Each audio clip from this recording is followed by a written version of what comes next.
Cut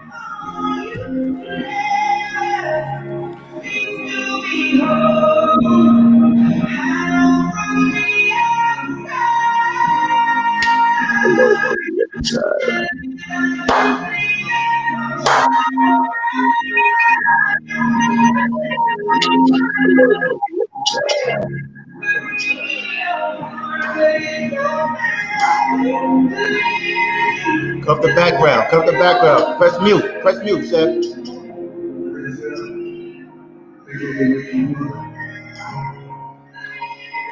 Press mute.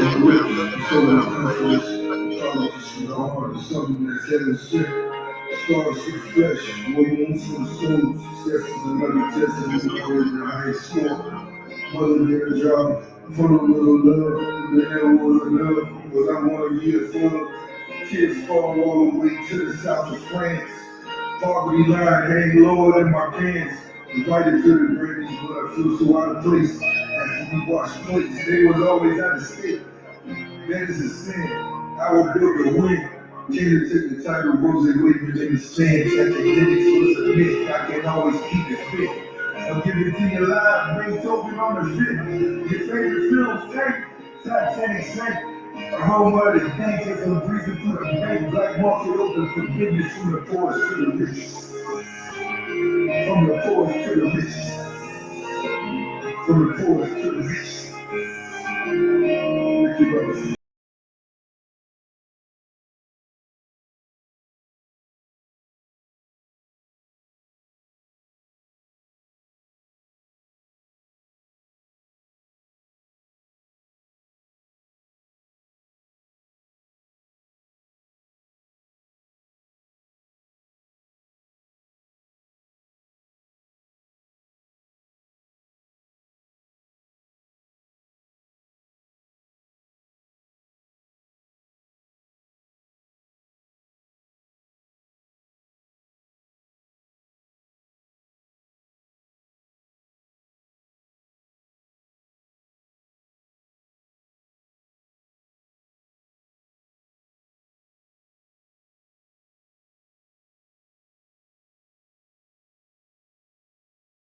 I wanted 50 likes. I want some subscribers, but y'all killing me right now. So we gonna jam out, and this whole video, this whole stream is gonna be worth nothing. That's what we're gonna do. We're gonna jam out, cause y'all don't want me to get 1,000, and it's cool. It's cool. I don't need 1,000. Let's jam out.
To all my ladies, we gonna go there. Let's go there. Let's go there, ladies.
For my ladies, for my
1, 2.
We're going to bring it back down.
Huh? Make sure you bring your good energy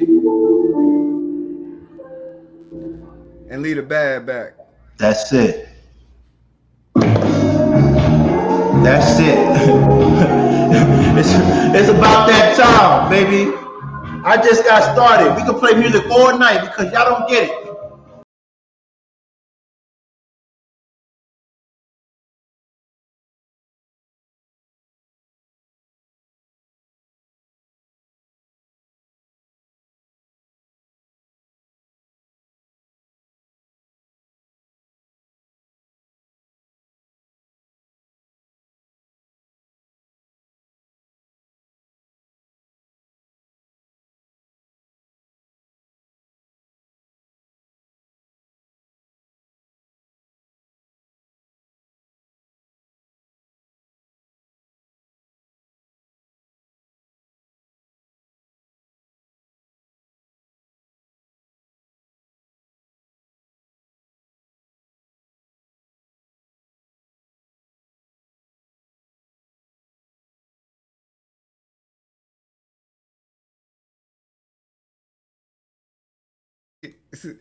See what happened when you play Michael on the internet? Oh man. See, they shut the whole internet down. You play Michael without a copyright, they cut your electricity off. The FBI be like boom, boom, boom, boom. Yo, they're not playing. They're not playing. They sent the MJ SWAT in. Man, hey, I seen a post that you did on them lobster tails.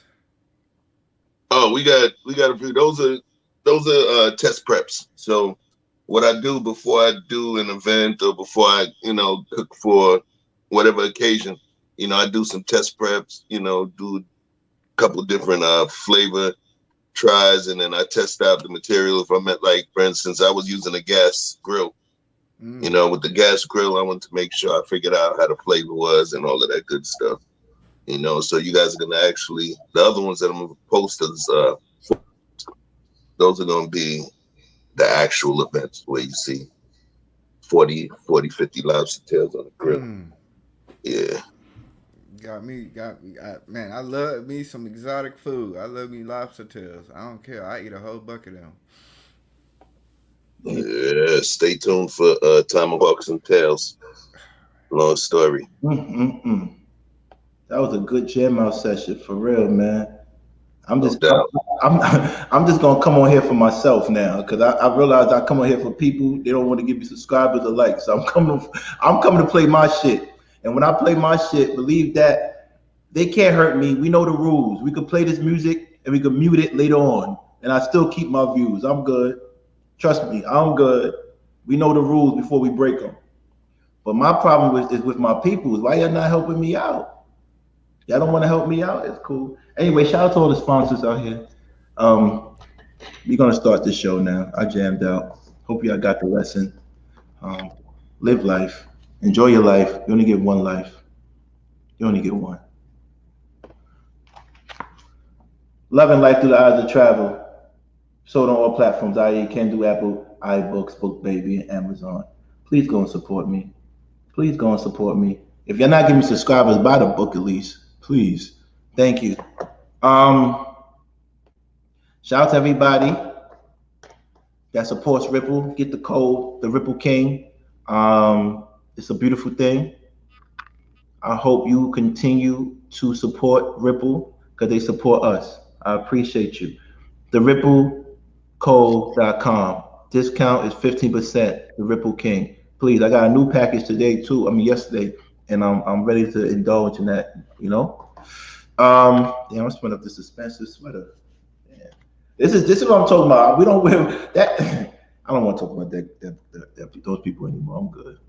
I'm good. I'm rich. I sound like him now. I'm rich. Who says they rich when you really rich? You never say that. You avoid saying that because people rob people. We don't say we rich. We say we have resources or we blessed. That's what we say. Say you blessed for real. Um, where do you get the book from? I just posted up there. I don't understand, Kofi. You be on my page a lot, man. Coffee, no cream. I'm sorry, Miss or Mister. I don't know, but you be on the page a lot. I want to say I appreciate you. But Kindle, Apple iBooks, Book Baby, Amazon. And maybe I'm delayed a little bit. That's why you probably said that. I apologize if you got offended. Um, Today's a good day. It's gonna be an amazing show. We have some spicy topics for you. But we're gonna delve into it with a little twist. Yesterday, I want to say that the Flowers did a hell of a job yesterday, and they're gonna be a hard act to follow. And I'm not proud of them. I'm not proud of them at all. Why am I not proud of the Flowers? Because I expected that to happen. If I say I'm proud of you or I'm surprised, that means I didn't expect it. I expected that to happen. I expected you to come in and do your thing. This is why I decided to have the show, because I knew you Flowers and you ladies were going to do your thing. Period. Period. So I am a person that loves to gamble, but I don't really gamble because I gamble on people that I know are capable of doing anything they put their mind to.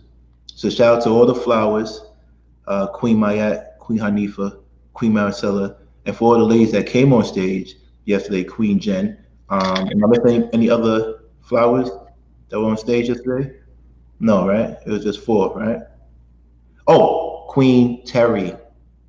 Yes, our flower, our beloved flower. I love you, Terry. Thank you so much for coming on stage yesterday. And I know every Tuesday is going to be one of those days that you're going to bring the heat and the pain and whatever you're going to bring. I appreciate you.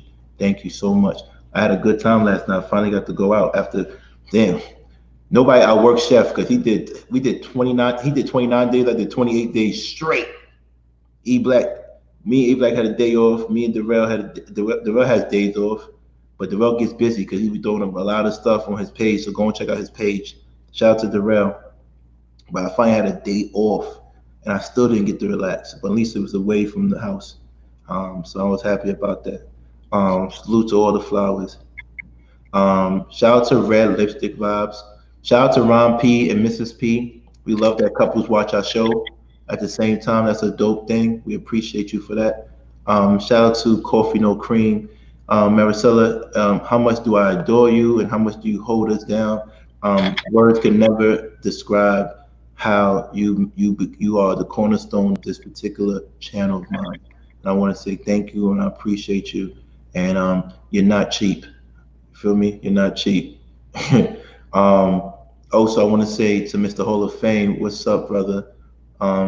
Davis 398, what's up? CCH, we love you too. Rasta baby, hold up, Rasta baby. You are one of the biggest supporters. You always the first one in the room, and I appreciate you, Rasta baby. Loverboy Lansky, forever and always, homie. Forever and always. Shout out to everybody. Don Frank, you are sexy. Shout out to Don Frank. Cheryl, what it do, what it do, what it do, what it do, what it do, what it do. Up level professional, we good. Don't worry about that. We good. And if you see them coming, you should let us know. You know what I'm talking about. Chris, what up, brother? What up, Rock? Talk to me.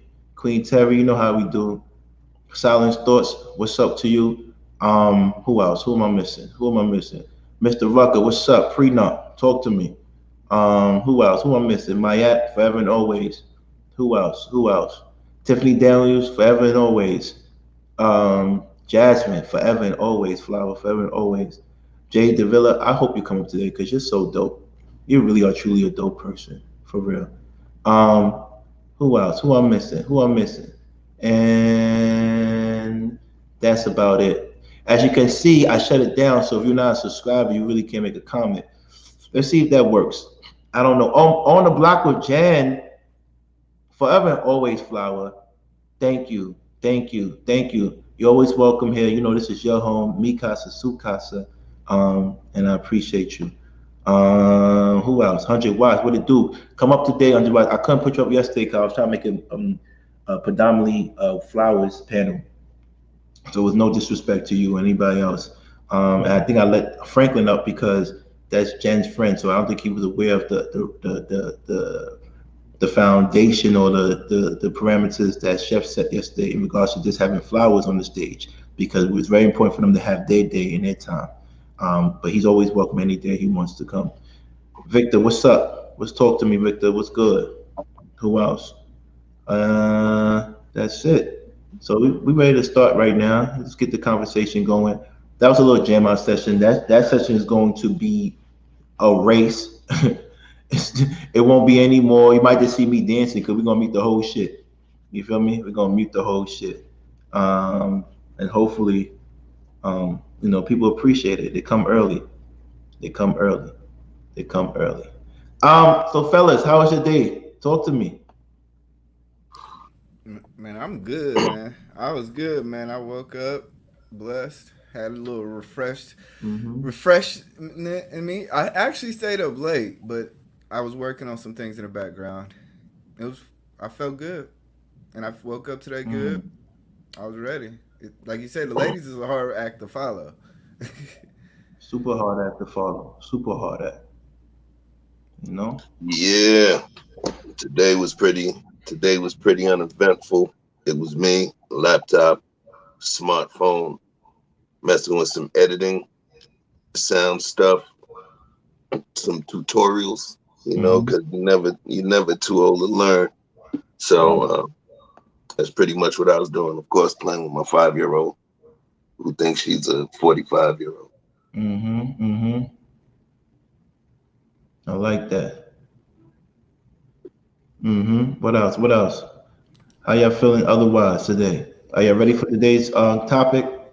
Yeah, Man, I had to get me some. I had to get me a little Red Bull for this. That topic seems spicy as hell, man. yeah. I mean, Man, the Mm-hmm. Astros lost last night, so I'm a little bummed out about that. But That was don't be crazy. bummed out about I it. They lost, lost to the I lost, Braves. lost to that. Yeah, They yeah, lost to the Braves. What you expect, bro? yeah, man. That was man, crazy. How they because the lose? Astros is my Texas team. The That's the only series was team. the series was 3-2 in Houston. I'm like, come on, man. Like that was crazy. But it is what it is. It is what it is. Um, let's start this off, man, with this spicy topic of the day. And I need everybody in the room, whoever is watching, I need you to comment on this for me. All right, in the chat room. And if you want to come up and talk about it, you surely can. It's something that is we consider hot news. Spicy topic, hot news. Tell me what y'all think. Today I was going through the whole Instagram thing, and I don't know if you're familiar. This comedian named Lil Duval. He made a comment today, and I'm thinking that he had a point, but I don't know if the men will agree with me. Let's see. Let's see. Hope I don't get that simp title now. Dum, dum, dum. Let's see. Let's see. Let's see. Let's see. Let's see. Let's see. My thing is moving crazy, Wacky, right now. Y'all got it? It's up there? No, it's loading. Real, it's loading. Yeah, because It's my loading thing up. My thing is so that's why I had to get off the screen. It wasn't anybody else. I had to get off the screen. All right. Tell me what y'all see. It says in the perfect world, woman with kids shouldn't be working. That is a full job itself. I think this is one of the reasons balance is off nowadays in our community. So with that being said, what do y'all think? You want to go, Verti? Huh? Sorry, my wife is handing me my food. Uh, Okay. What do you think? I mean, yeah. I mean, I could agree with that. I mean, if you really think about it, if you want the maximum for the next generation, you should optimally think about putting your woman in a position to where she doesn't have to work. She can focus on school, rehearsing letters, rehearsing alphabets, doing the things that are necessary. So I don't really disagree with that. But maybe some 50-50 brothers might. I don't know. I I've never been that way. I don't think a woman should work in my presence. That's just my opinion. Or have to work. Right. Okay, what do you think, Chef? I totally agree with what he stated. All right. If you want to go socioeconomics and historically, the woman stayed home and took care of the children. But of course, Depression, the Great Depression, wars, created a dynamic where we needed the women's support, working in industrial jobs and all of that. And then, of course, you started moving up further into the feminist movement, some of the first few waves, and the fact that the empowerment of women and them giving more job opportunities to women, which of course is fair. All right. Don't take it the wrong way. It's fair. But what it did was it created an additional option which did not exist before. Those women that we chose, we did not choose them because of the wonderful jobs that they did, because of their great attention at work, because they were able to meet quotas or exceed corporate quotas. That's not why we married them. We married them to spend the rest of our lives with them, as well as to procreate and create, our legacy together. So if I love that woman for all of those legacy and childbearing and relationship kind of variables, then yeah, I wouldn't want those variables to all be, thrust into my children, as opposed to a part-time kind of thing, So the optimum situation would always be for my spouse to want to be there with my child and for it to happen. No question. But not, just to clarify, not as, this is your singular duty. I think her not having the specter of work, because remember, it's time. I talk less about money on this thing than I talk about the time that you have to expend and sacrifice to make that money or earn that money. The time. It would free her up of time. It would give her peace of mind. It would give her some moments where when she's not with the kids or they're at school, she can do something to improve herself, to feel better about herself, have alone time, so that she's more centered as my helpmate and my mate. Okay. And not only that, I'm sorry. Go ahead. Not only that, it gives, a lot of times women don't understand that when they're at work, they're putting up a social wall up, and it takes a while. Like even me, like first 15 minutes, don't talk to me, don't, and I can understand women sometimes they get home and then they're just not ready to address the needs. They still have their social mask on, and like I said, I don't think women really truly understand that concept and how it affects the development of our community. Okay. 100 watts. What's happening? What's happening? Good evening, fellas. Good evening, fellas. Peace, family. What's up? I do think on the surface what he's saying is a great, idea to have like on the surface. You know what I'm saying? It's just understanding that we don't live in a perfect world, because most cases like one individual isn't going to have enough resources, because like you said, we're not going to keep calling it money. But generally a lot of, people just not able to make enough resources themselves, so they kind of need that help in most cases, right? Generally speaking, because there's not too many people that make enough money to be able to maintain a household for themselves. The question I did have was in what you guys are speaking about, is that in terms of like two people working separate jobs, or is this like in terms of, as I hear you guys talk, King in particular talk a lot about entrepreneurship? So are we talking about like your spouse, not working with the business, or are we just talking about a job in general? Good question. Good question. I think it was just based on just the totality of that little IG post or the tweet that he made. Can you put it back up, King? Basically, he was saying that in a perfect world, she shouldn't or wouldn't have to work. Is this what you want? You get what I'm saying? So let me kind of pose it to you, 100 watts. If you had a choice and you can afford it, all right, and be comfortable, would you choose for your wife to work, or would you, and you could totally afford it, would you choose and live comfortably? Would you choose to have her work, or would you prefer to have her raise your kid full time? The part about answering that question for me, the space that I'm at in my life, right?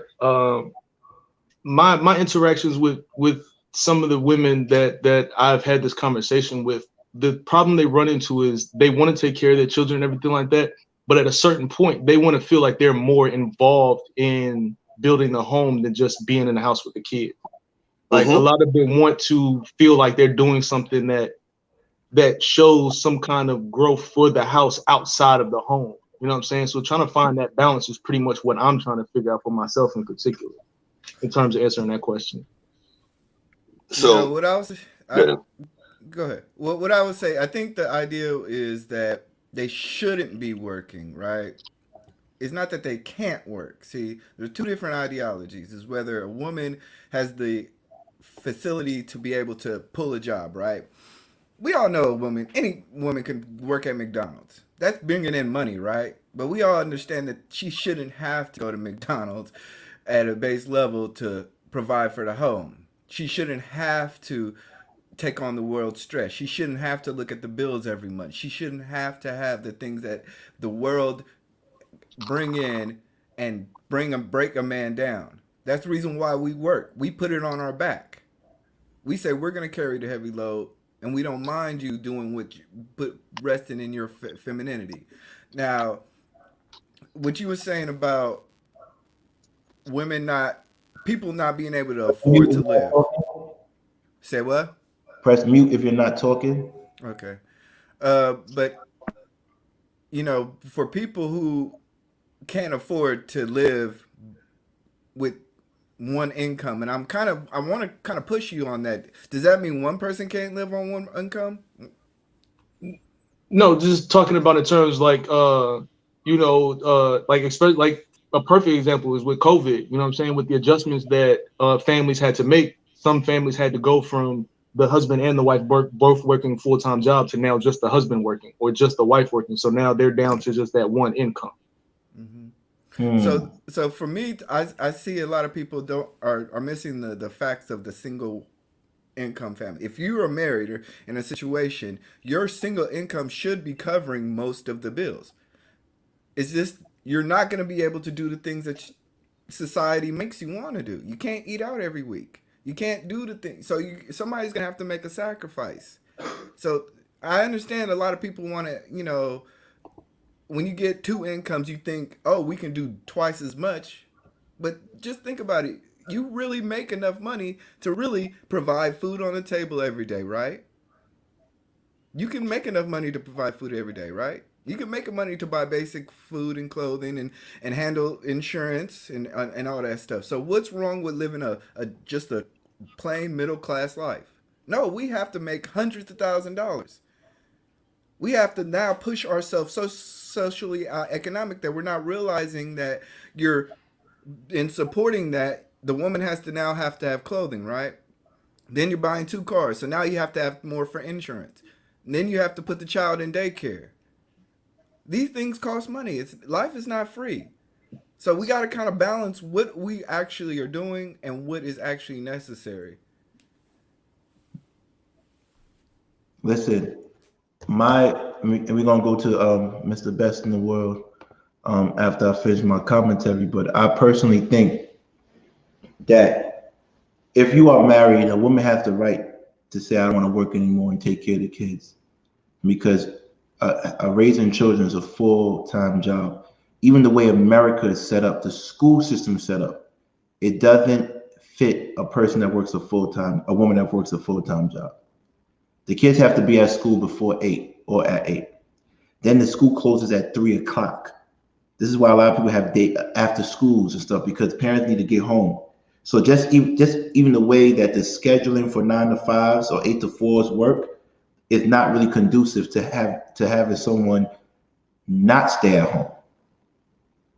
So with that being said, I believe if your wife doesn't want to work, she shouldn't work.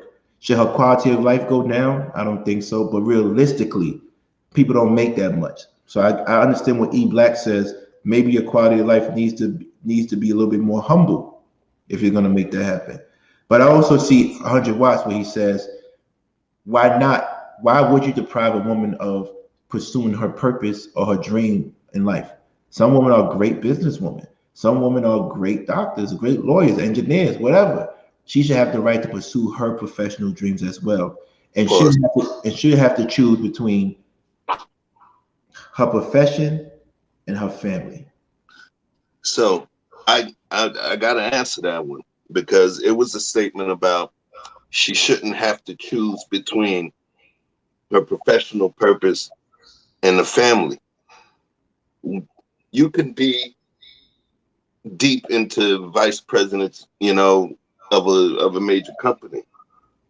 If you are of childbearing age and you fall in love and you decide that you're going to accept this man's proposal to be his mate, then what you're doing is you're taking on a new purpose. So it's not, I don't believe that it's a choice where you're choosing between a career and a family. I believe that there's people that change their lives just to have a family. There's people that give up things just to have a family. I believe the term purpose, your purpose can evolve. What you determine as your purpose can evolve. People ask me what's my purpose. Somebody asked me on another show, and I say, I don't know. You get what I'm saying? But as I evolve, I find ways to make impact with my purpose, and ways that I can feel, pleased within myself. But when she makes that decision to become somebody's helpmeet, somebody's wife, to become somebody's mother, that's way more monumental than a gig to me.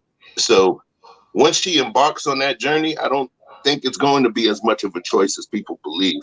It's going to be, she might have sacrificed what she had in order to have the children. But trust me, many of them, if they're not forced, don't feel as though it's a sacrifice. They feel they've graduated into that next step of life.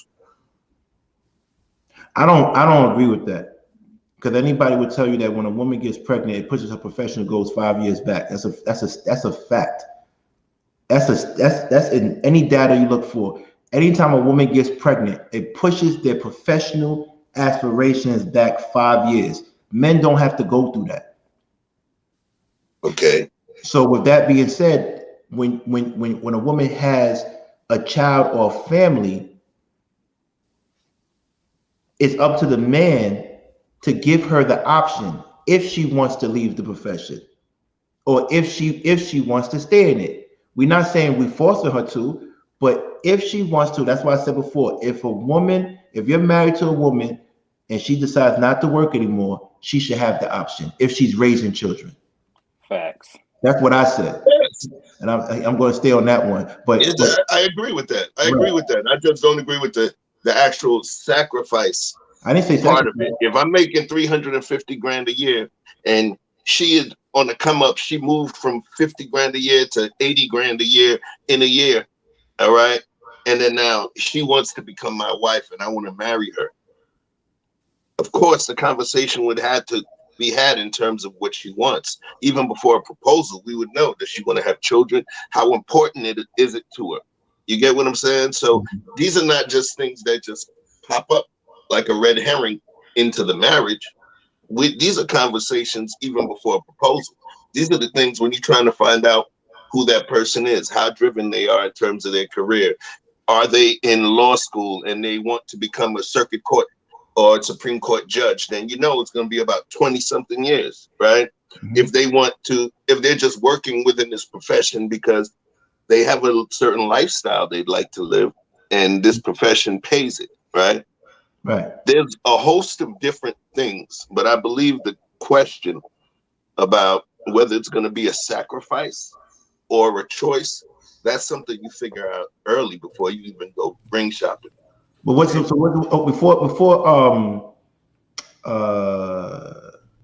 Mr. Best in World and my brother Michael go, what's the difference between a sacrifice and an option? Because I never said sacrifice, but what's the difference? A sacrifice, an option is an additional choice, right? Mm-hmm. So an option is an additional choice.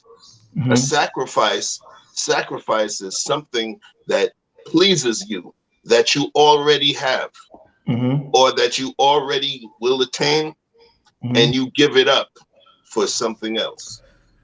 Okay, Wait, so that's where sacrifice. That means that if she did not want to quit, and he wanted her to quit, then it would become a sacrifice because she did it in order to please him. She gave up something that pleases her in order to please that person that they love.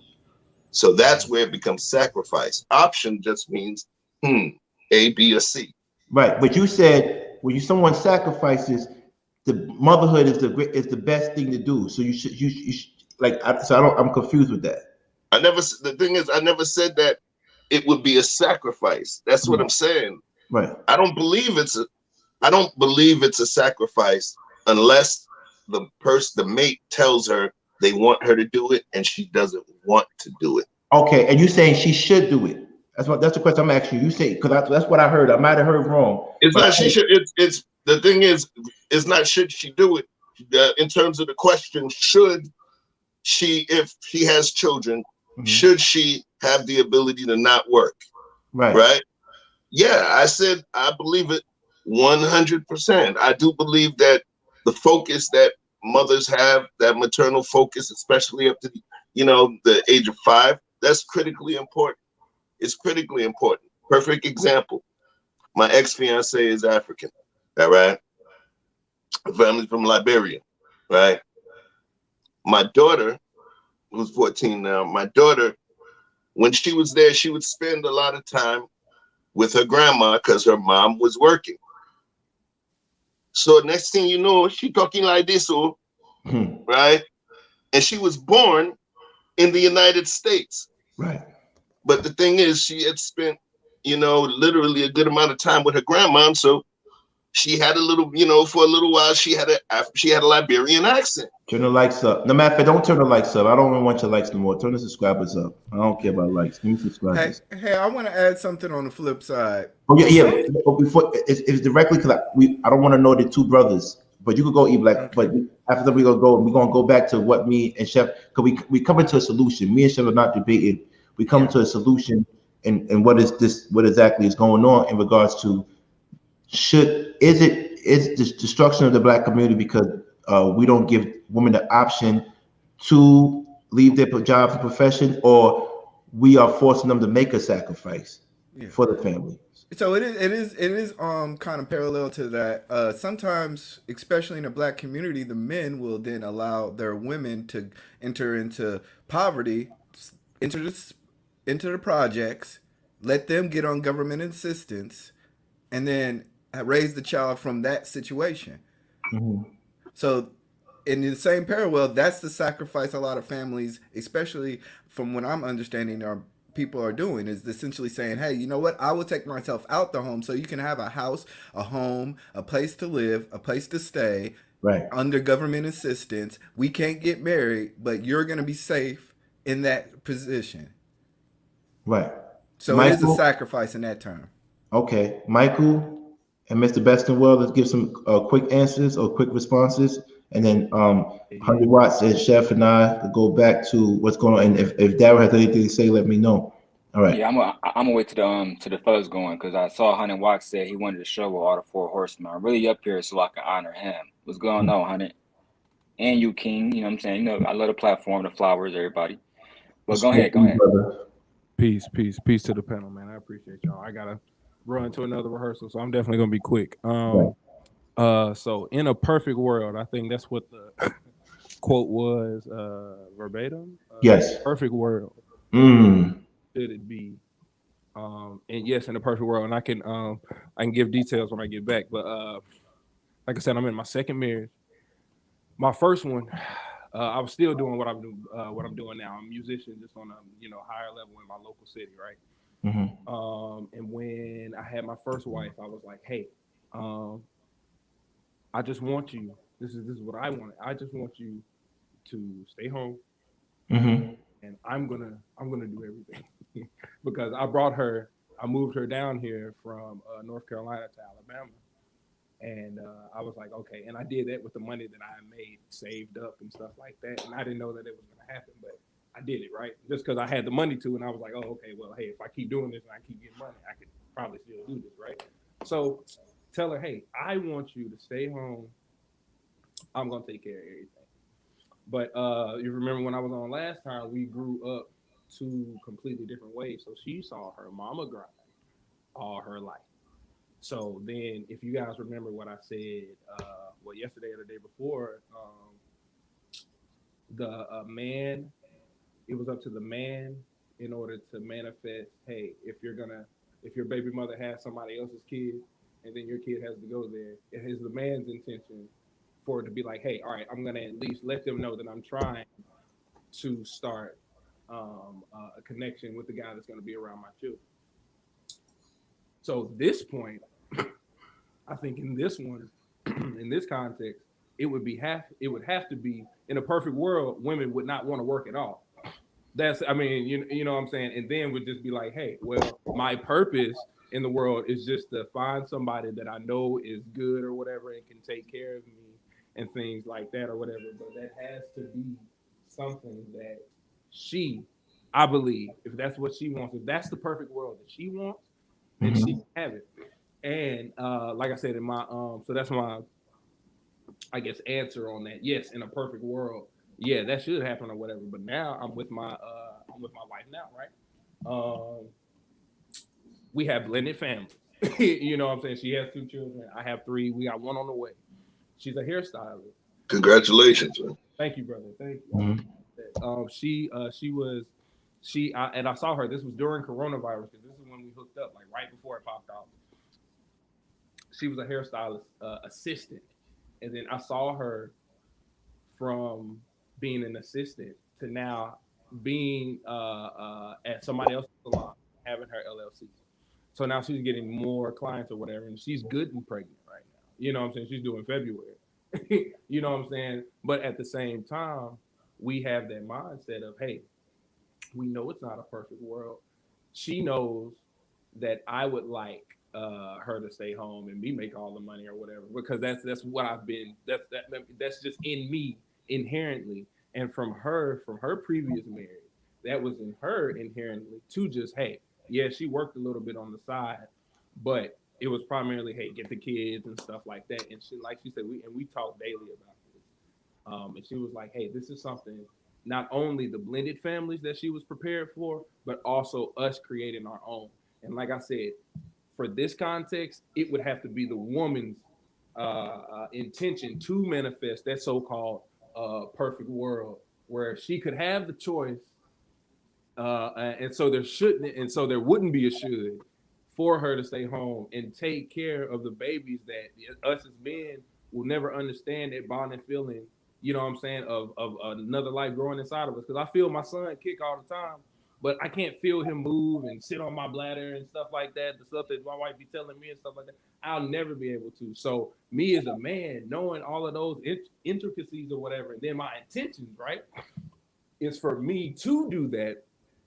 I have been doing that in my previous marriage, but like I said, that wasn't her intention because of how she was raised, going back to the nurture versus nature thing, man.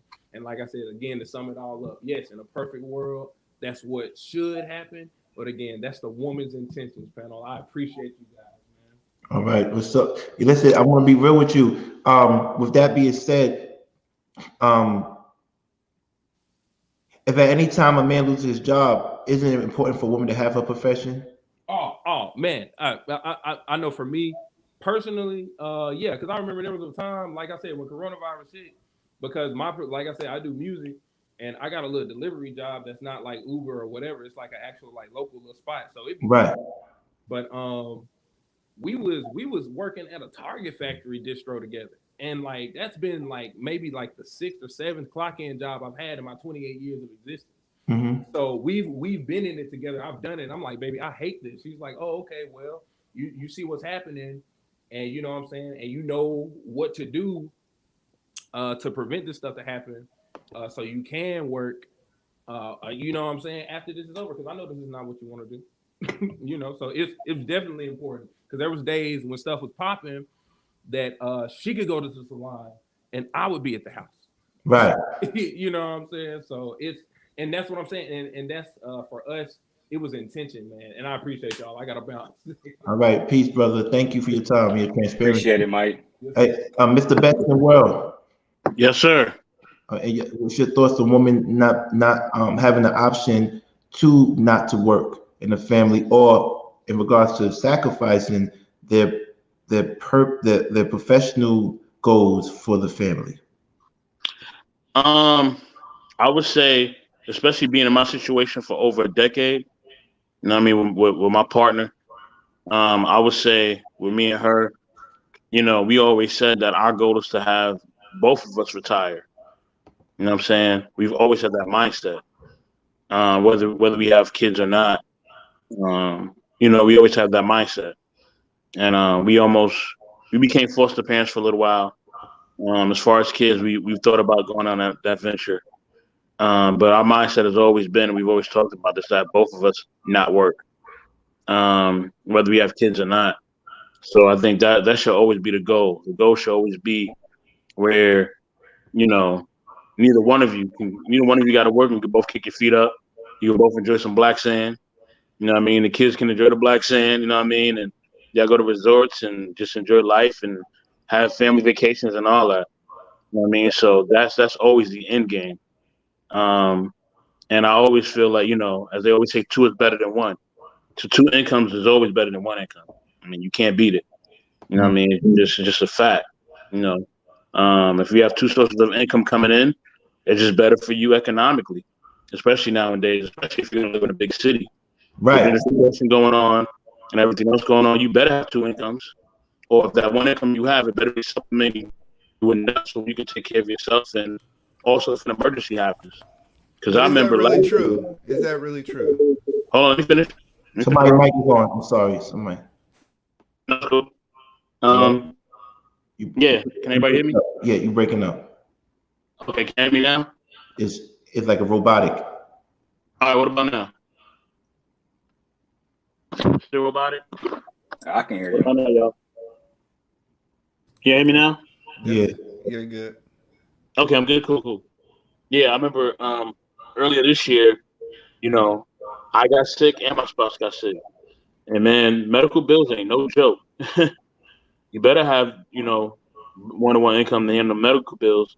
And then also one of our nieces, she got into a major accident. Two of her siblings, they got COVID. So yeah, when things like that happen, you better have those resources. You better have that money to be able to help them. You know what I'm saying? Because if not, it's gonna be some hard times coming. Trust me. And them rainy days come. When them rainy days come, you're gonna need that income. So, there's been times where I've been the person that's bringing in most of the money, and my partner has been making less, and there's been times where she's been making more, and I've been making less. That's just life. You know what I mean? Parents get sick. Somebody in your family could pass away. Things happen, and when those things happen, if you got to jump on a plane or whatever, it's good to know that you have extra income coming in from either one of you. Like I always say, the goal is to always retire, each other. That should always be the goal. Whether she retires you or you retire her and y'all both retire together.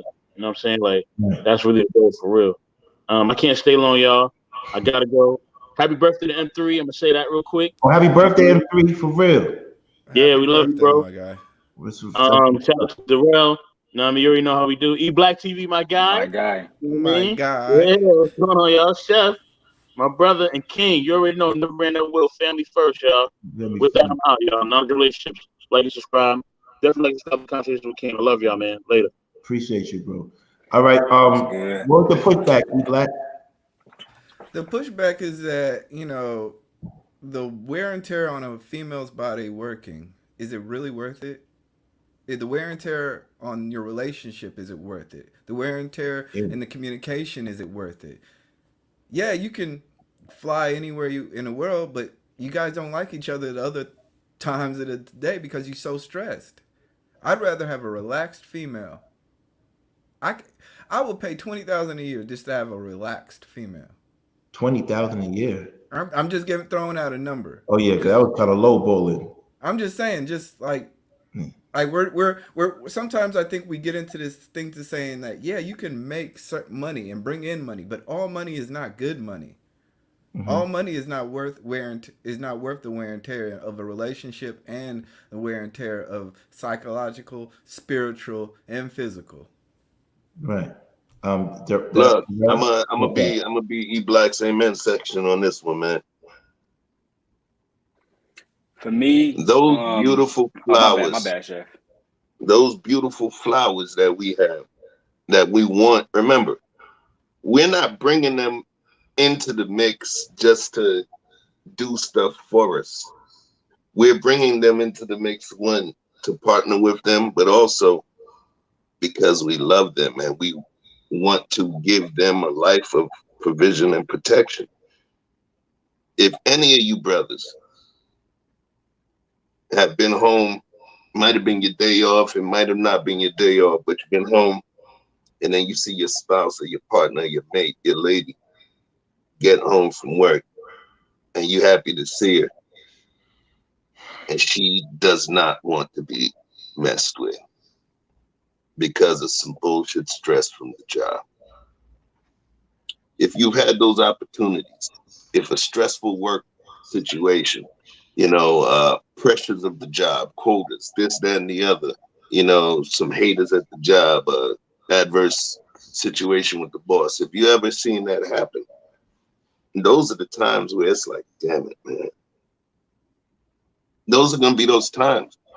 And that's the person that comes home to you. And that's going to be the same person that's going to need to decompress and have a catharsis of all of that crap that they had to deal with on the outside, right, while they were attempting to be with you and your children.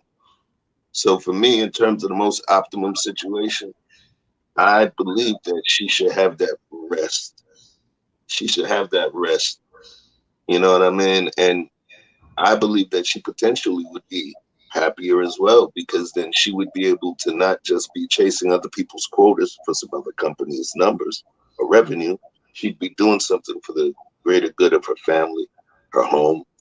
People tend to talk the homemaking job as, something that they're going to do and give up something greater. The mother, the homemaker, the matriarch of the family that is a successful executive of that home, makes the home a beautiful place, man. It makes the home a beautiful place, So I think that's an important job. What I want to say? Oh, Dario, I'm sorry, I didn't want to cut you off. You're gonna say something. No, you good, fam. You good. You straight. Right. But for me, like I told Hanifa, look, King, yesterday I posted a 11-year-old girl, who was making $100 a day selling lemonades. Right? She was bringing over $3K a month. Right? So for me, I really get tired of hearing excuses, bro. For me, if you're gonna have a woman have a baby by you, why didn't you do everything you can to make sure that she was covering it before? Why are you gonna put her in a position where you gotta beg her for shit? So to me, to answer your question directly, yes, it is. It's a choice, right? And it's the man's choice. The man should make the choice for the woman. I don't want you doing this. And that's why I've been saying the same exact thing about my situation. My daughter's mother came up here from Mississippi, rent paid up to next August. She don't got to pay nothing. Food in the refrigerator, she don't got to pay nothing. I bring her in here and let her talk to y'all. You feel me? Never had to ask her for $20 for some weed or nothing. So for me, at the end of the day, it's just like, what kind of men are we really? Are we the men that's going to make excuses? Are we letting 11-year-old girls outwork us? You can't go get lemonades? You can't, come on, man. So I was just around hustlers my whole life. Right, you can't go get a lawnmower. You can't go get a shovel. You can't do nothing. And to me, I just get real tired of black men specifically making excuses because, I had a conversation earlier when somebody said, well, you can't talk about the black community if you representing people like Terry and Meech. I said, damn, when they was poor in the hood, right, King, they had no food, no nothing. Where was everybody at? Where was all these adults at? Right? Wow. But then when I swear to God, because I had so many adults. Well, you messed up the black community. No, y'all messing up the black community being poor, and you're not willing to let these boys and these girls come off the streets and go into your house because you can't afford it. But these people can. And it's a big, big, big problem in our community if we really speaking honestly, speaking genuinely honest. how you a leader if you don't got no resources? Right. Come on, man. That's why I always say resource. I never say money. If you watch me, I say resources. My But that was 100% right. And I never looked at it from that standpoint where you can't tell, you telling people what they're doing is wrong, but you're not providing them options. Zero options. So what I want to say, that's why options are so important. So what I want to do before we go to the next subject matter is figure out, because Chef said the word was she deserves to rest. But when you say rest, do you mean maternity leave, or you? Because what he said was kids. So 0 to 17, that's not a rest. That's like kids for their entirety of their life. They should, in my opinion, if you have a child and you can't afford it, I'm not saying, you know, if you can't afford it, your woman should have the option not to work until the kids leave the house. And when I say work, she might have a job, her own company from online, you know, hustling here, whatever. But that 9 to 5 structured job, no, she could hustle, but to work, I don't think so. I don't know what you think, Chef, because you said rest. What's the time limit for rest? Yeah. When I say rest, I'm talking about needed rest. I'm not talking about like extra rest. For instance, if she had a job, she would still be responsible for taking care of the kids. She would do the laundry. She might do, you know, of course, I'm the chef in my relationship. So in all my relationships, so we'll leave that one out, right? But she has, you know, this going on with the kids, that, and also being a mother to the little girl, and then also being motherly to the boys, so they're balanced. And then she still has an 8-hour job. You understand what I'm saying? That's why I said rest. If she was doing it, if she was staying home mom, she would do whatever she likes to do. You know, she would do whatever she likes to do at the house when the kids are in school. But then she would be able to do things for herself. If to go to the library, if it's to go sit down and have a coffee at Starbucks and just look at the shade room for 45 minutes. You get what I'm saying? But then go home and get lunch started for when the kids get off the school bus. And then, you know, while dad is out handling business, conquering the world. So when I say the rest, I'm talking about rest as in her not having all of those motherly duties, as well as an additional 8-hour job outside of the home. Recharge time is necessary. I didn't see who said it, but I saw the words pop up. It's extremely necessary. That person that is rested is going to be rested and ready for action for you when you get home. You get what I'm saying? You know, listen, there's a lot of consideration, especially we know men that have women that work. We know because she's out there in the jungle with us as well, in the corporate jungle with us as well, it's going to be hard to ask her for something knowing that she's dealing with the same crap that we're dealing with. You get what I'm saying? So to me, it only makes sense. Right. So with that being said, do you feel, does anybody in the room feel that people, we've been doing it all wrong? We've been doing it all wrong because we are having kids younger before we are financially set to have that type of perfect world that the little Duval was talking about on his tweet. And also, let's examine what Maricela said. She said, I feel like I forget we have passions we want to pursue. Idleness ultimately becomes the most active cause of evil. That's what they said. Idle hands is the devil's workshop. That's actually the quote. But that's the passions, that in terms of the passions you want to pursue. That's why I said that having those 8 hours free during the time the children are in school, where she could have actually been working, she'll have an opportunity to get to know herself as well and become more centered. That's why, and when I use just a statement about sitting down for 45 minutes at Starbucks and looking at the shade room. It could be you going and reading up on a particular topic. You want to start your own blog, you know, mom vlog on YouTube. You know, those are things that are important. For me, a centered person, a centered mate is extremely important. I have those conversations, you know, with some flowers. They'll wonder, what you trying to judge me? But I ask them, what's your passion? Like, what do you consider yourself good at? Like, what is it you want to do? I ask those questions because it's important. The last thing you want is somebody that sits there and just so wrapped up around your purpose that they don't know themselves. And if that's the case, then I might as well raise the kids, because I chose a mom who's going to be that person that builds. Remember, they say she's the one that builds the culture, right? But if she lacks a certain level of culture, then what is she? And is just wrapped up in my purpose, then what does she have to deliver to the kids? But just a feminine version of my purpose.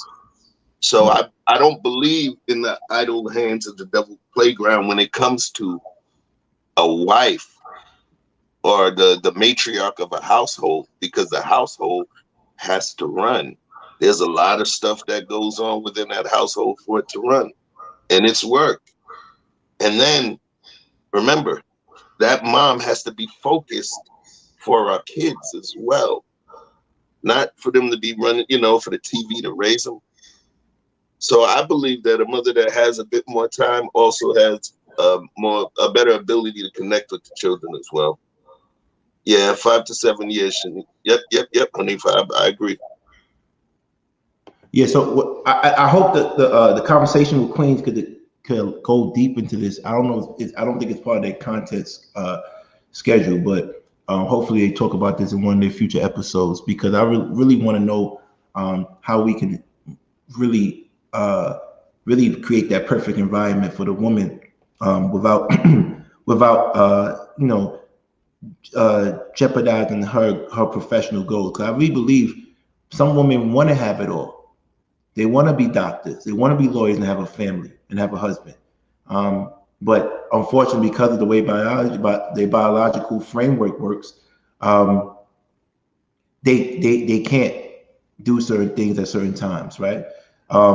We as men, we don't really carry the brunt of pregnancy or raising children as much as women do. But I do believe they're supposed to have the option. They should have the option. But I'm not going to lie, it's not realistic, and especially if you're in New York, because just to live in New York alone, right? You have, like, even if you live where I'm at, you have to make 40 times the monthly rent. So for you to live in here, you got to make 200,000. So, and that's just to cover that's like, I don't know how people could do it, right? Unless the man is making $500,000 or $1 million a year in New York. If you want to live good, go out where she wants to go, shop where she wants to do whatever she wants to do, and keep her mind free. But to Chef's point, there are women, white, black, Asian women, who live on the Upper West Side, who have law degrees, medical degrees, MBAs, master's education, who husbands tell them to stay home and actually give them bonuses based on how well their children do in school. They're actually women that basically say, I'm a full-time mom, and they spent their whole life making sure their kids go to the top schools, and their husband rewards them with bonuses because they consider it a job. So, that's something to think about. How do you feel about that? Giving your wife bonuses, she's a full-time mom, based on your kids doing well in school. Well, my wife steals out my laundry, so she get her bonus out of my pocket. So, but yeah, I think that's good. I mean, like I said, if you're gonna make her make the sacrifice, you got to be also willing to sacrifice everything too. So you can't be cheap and expect good service. Okay. Yeah, I think it's a good thing to do. I think we got Eric Hope in the room. What's up, brother? Do me a favor. Give me 5 subscribers. We're gonna hold you ransom. Thank you. I think like If you Lucky don't, just put in the huh? comments, giving her a bonus. Oh, Can you hear okay. me, King? Yeah, I'm hearing you, but I'm telling you, everybody gets mad when I do that, but I do that to everybody. 5 subscribers or 10 likes. That's how we do it, man. Until I get to my band. I need my band, brother. I need my band. Sorry, Darrell. No, you good. You don't gotta even apologize. But like Lucky said, she said, I won't give her a bonus just for doing her job. I'll give it to her just because you're here with me and we grind and we partners. You feel me? You done put in enough work. You don't gotta put in more work. That's why you with me, right? Tell me what you need. Boom. That's what I got for you. So to me, and I've been in a situation, I just bought Christiana a brand new iPad. She didn't even ask for it. She didn't even ask for it. And she got a MacBook Air. Never even asked for it. But she said I would let her go and do certain stuff like school stuff at any fucking where I am. So I said, you know what? Let me get you an iPad with the motherfucking 4G on it. A little $1,000 ain't shit, because at the end of the day, when she finished school, who gonna benefit? My family, my daughter. When she finished and she get that degree, who can she tell everything that she learned about nursing? My daughter. So at the end of the day, for me, it's not really a bonus or anything. You know what I mean? I'm gonna take her straight to the bank, because I have a credit union and she's on the account. She already has a debit card. So for me, it's more of a just deposit from my account to your account type, situation. But I won't consider it a bonus. Do what you got to do and take care of your family, and that's it. It's really all it is. Right. And I see what Lucky's saying. For a job they're supposed to do, absolutely right, Lucky. But it's incentives, right? It's incentives, because the schools that they're applying for around here, the private schools around here, are very competitive. Very competitive. The colleges, the high schools, they are very competitive. So why not give your wife extra incentives to make sure your child is succeeded in school?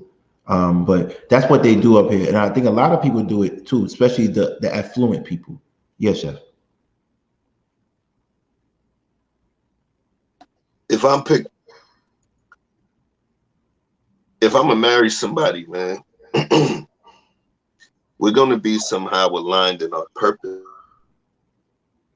So, do I disagree with the whole incentive thing? Nah, I don't. It's not that I disagree with it. My thing is this: she should have just as more incentive to want to see my child succeed as I.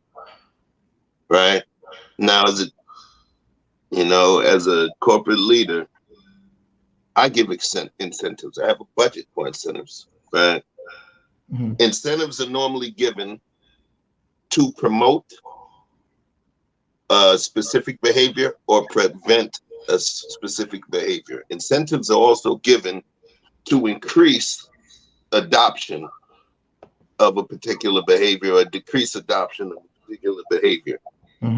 But the reason that the incentive is there is because there would be ambivalence, or there would be not as much movement as is required without that incentive. So you give an incentive to somebody. You give your kids an incentive when they don't clean your room. Whoever cleans their room first is going to be the one to get $5, so that all three of them will race. Hold up. Remember that? Terry, that's crazy. Remember zone schools? They don't got that no more. If you from New York, you know what that is. My bad, Chef. Remember that, Chef? Yeah. They pulled it out. Wow. So the thing is, if I give an incentive, a $5 incentive, if I have 3 kids here, I give a $5 incentive for whoever cleans their room first gets $5. The reason is because they're going to race to do it, and more than likely all 3 rooms are going to get clean. It just matters how fast. But now, what's the point of me giving a $5 incentive if all of them keep their rooms spick and span clean all the time? Then an incentive would not be necessary. So that's what I'm saying. When you provide an incentive, like remember money for guns. You remember back in the day when they did that? You went turning your gun, they give you $100. Right? An incentive is something that you're going to do because people would not normally want to do it without it. Right? Incentive. Watch this. Subscriber only chat. Because we are trying to drive subscribers up, holding somebody hostage. Incentive.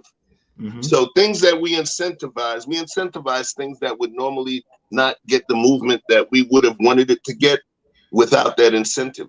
So I chose this person to spend the rest of my life with, and that I'm going to be the provider and protector. Now I got to pay your ass to do, what it is that you already made a covenant to do.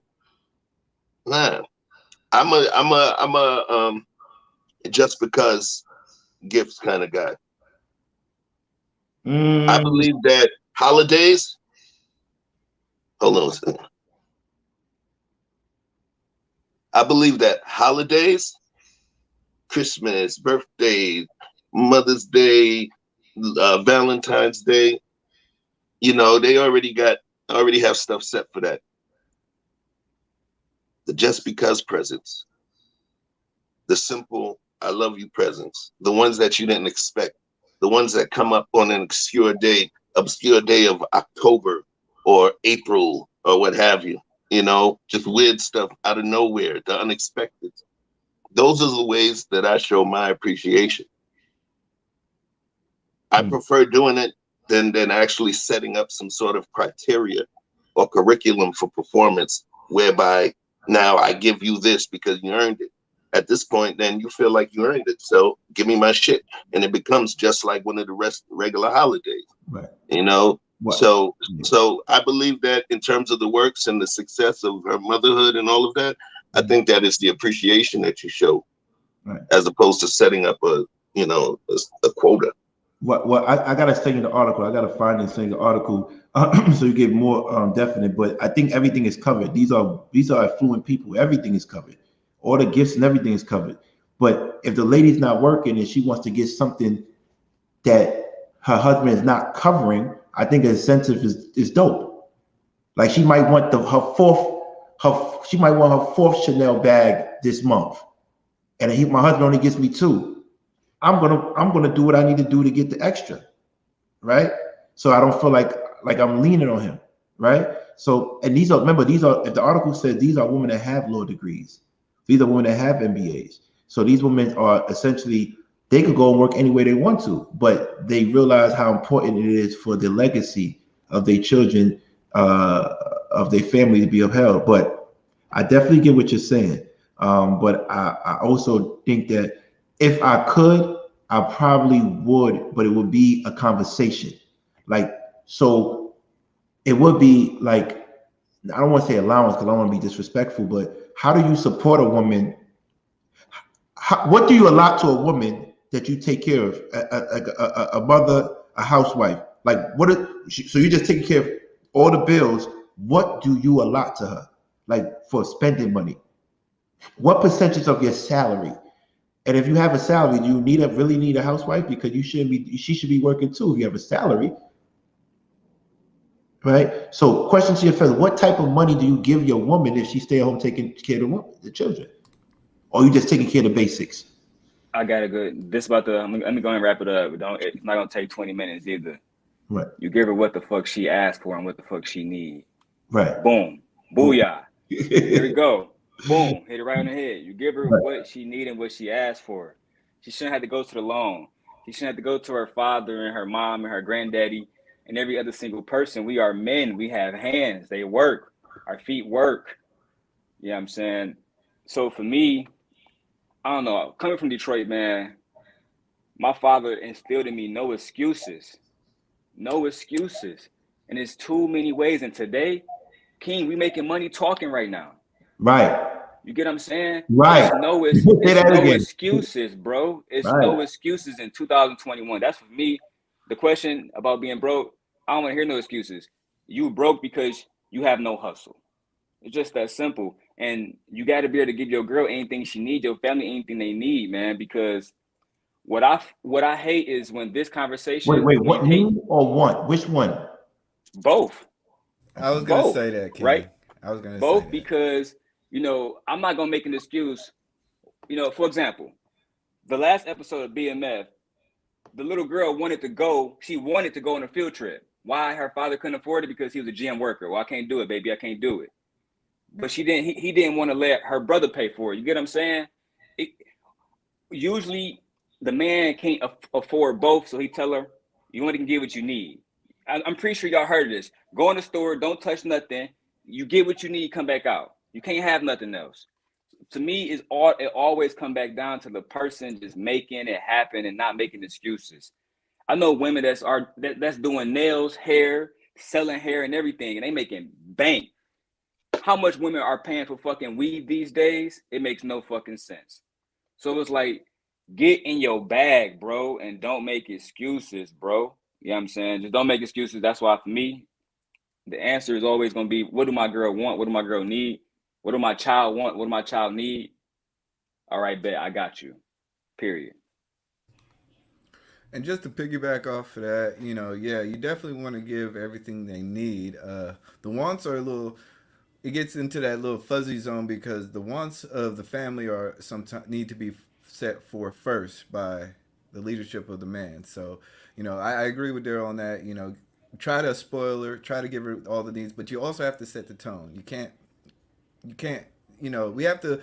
The black family right now, we are so keeping up with the Joneses that it's ridiculous that we're not setting a financial stability for the rest of our generation. So I agree with Daryl in the most part, but like I said, at least as a man, you need to be setting the financial future of your family by setting the tone of what the needs versus the wants are. So Appreciate it, sir. All right. Oh, Hold so I up. guess I gotta say something, man.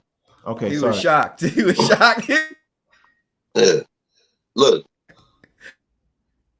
the last thing you want, remember this, if she's your partner, technically you married her. Legally, it's community property. You understand what I'm saying? Woo. It's I said woo. Oh, okay. Yeah, it's technically community property. You chose to connect with her. In some states, you also chose to assume her debt. Woo. So those are things that you're gonna definitely want to think about. But hell yeah, I mean, if it's an allowance, the way that I would do it, because that's when I give the term allowance, it almost denotes a higher level and a higher tier and a lower tier where somebody is giving an allowance. They're allowing someone. So that also automatically puts things in a superior position, right? I don't want to feel as though that I'm giving my mate an allowance, So what I would do is, if I use the term allowance, I would put whatever I make. If I'm the breadwinner, I will put whatever I make in, and then we would both have an allowance from that. You understand what I'm saying? As opposed to me controlling all the purse strings and I say, here you go, baby. There go your little $200. No, I wouldn't want her to understand that we in this together. Just because I'm out in the world, fighting the dragon, she's also fighting a dragon if she's going to be rearing my children. Right. It's just a different kind of dragon. And that's the job, because I'll give you a perfect example. My lady and I. Did you say partner? Partner. Yeah, but yeah, partner doesn't mean equal though. Okay. Partner and equal, partner doesn't mean equal. All right. So I know some people like to be dominated. Right. So, it depends on the character archetype. But nonetheless, my partner, we doing this together. So we are going to be eating from that. I got my job. She has her job. Okay. They're both equally important. One creates resources. One helps create legacy. The other, it creates legacy. My lady and I, we both had to pay about $300 a week in daycare. That's a fact. $300 a week in daycare. Why? Because we both worked at the same corporate office, and we needed to be able to drop our child off and pick her up. $300 a week. Even when school is out. You get what I'm saying? Even when there's vacation, $300 a week. So that time they spend with the kid there is a financial aspect to it as well. There's couples where one person will quit the job because it's going to be cheaper than paying for childcare. You understand? So we cannot take away just because it's her child that it's not important. So like I said, if it's going to be allowance, then out of the paycheck, it goes into the family account, and then we both get our allowance out of that. You know, I feel more comfortable doing that. Well, I'm just gonna be I'm me. In a perfect world for me, I'm living my perfect world. I'm not having kids until which I just became. Finally, have the financial stability to take care of kids, and my wife doesn't want to work, and the resources. I have the resources. However, I will if my wife wanted to work, that'd be great too. If she had not worked but have a profession, because I see what Swiss Beats and Alicia Keys do. They both have money, and guess what? They could go half and half on big properties together. You see recent what's been going on. And so that's why I need that 5. And last time put that bag of something on my screen. That was kind of crazy, brother. I'm on probation. I can't be associated with nothing like that. So at the end of the day, it was a little bit crazy to me because Beyonce has her own money. Jay-Z has his own money. When they combine together, they could buy more. So I think for me, I would like for a woman to have her own and be strong on her own. So when we get together, we could do great things. But if she decides not to, she knows that I'm able to take care of her. That's just me. E-Black? I think when you talk about like the Jay-Z's and Beyonce's and Alicia Keys and Swiss Beats, we're still talking about the 1%ers. If I can only speak to the middle class man, so there's a lot of stress that you're gonna have to hold up as in that position as a middle class individual, that the upper class people. So I'd never try to compare myself to those individuals. But my goals in life. They could buy regular people buy houses together. It's easier. Some people when you have 2 incomes, And I get that 2 incomes do it, but like I said, in my opinion and in the way I live my life, I'm just I'd rather see a happy woman, a less stressed woman. So I get it, but I see a lot of these women and they get stressed out and it leads to divorce. Oh wow. On that note, let's jump into our next topic. Wait, hostage. 4 more subscribers until how we know 800. But how you know he got that though? We don't know if he got it. What are you talking about? He got to do like Cheryl does. Every time she gets a subscriber, they come up and say, "Cheryl sent me." Oh no! That's not what I'm talking about. Oh. I'm saying, look at the circle, man. 796 subscribers. We have 4 more to make 800. Is what I'm trying to tell you. King is right. Subscribers. Sorry, Chef is right. Chef is right. Yeah, I thought he said hostage. That's why I was like, "Oh man, how we know he did it?" No, I said we're gonna hold somebody hostage because we only got 4 more. Sorry, my bad. I apologize. So this is the next topic is racism in the bedroom. Racism in the bedroom. So get ready for this topic because this topic right here deals with looking at race through sex and socio-economic lens. This is important because a lot of times it's funny. I was having a discussion with people yesterday. It was like, you know what? That's why I like going out. Because I get to have these conversations with regular people. And someone told me, there's 3 reasons why women in other races talk to black men. I said, what? What do you mean? They said, 1, the ones that you see, the famous ones, the ones that got money, is because of that socio-economic stratification. They go and talk to black men who are considered the creme de la creme. Then the second reason deals with fetishism. They fantasize and fetish because we have this stigma of being studs or over sexualized and whatever you might call it. The third reason is what a girl said to me, which was, it seems like the white women or Asian women or Spanish women that talk to black men are the ones that can't get the top choices in their own community. So they come to us. They come to us because they can't get the best ones in their community. That's what a girl said to me. Because they always say when a white man takes a black woman, he gets the best. But usually when a black man takes a white woman, it's not like, it's just, you just happen to be with one or whatever, or Asian one or a Latino one.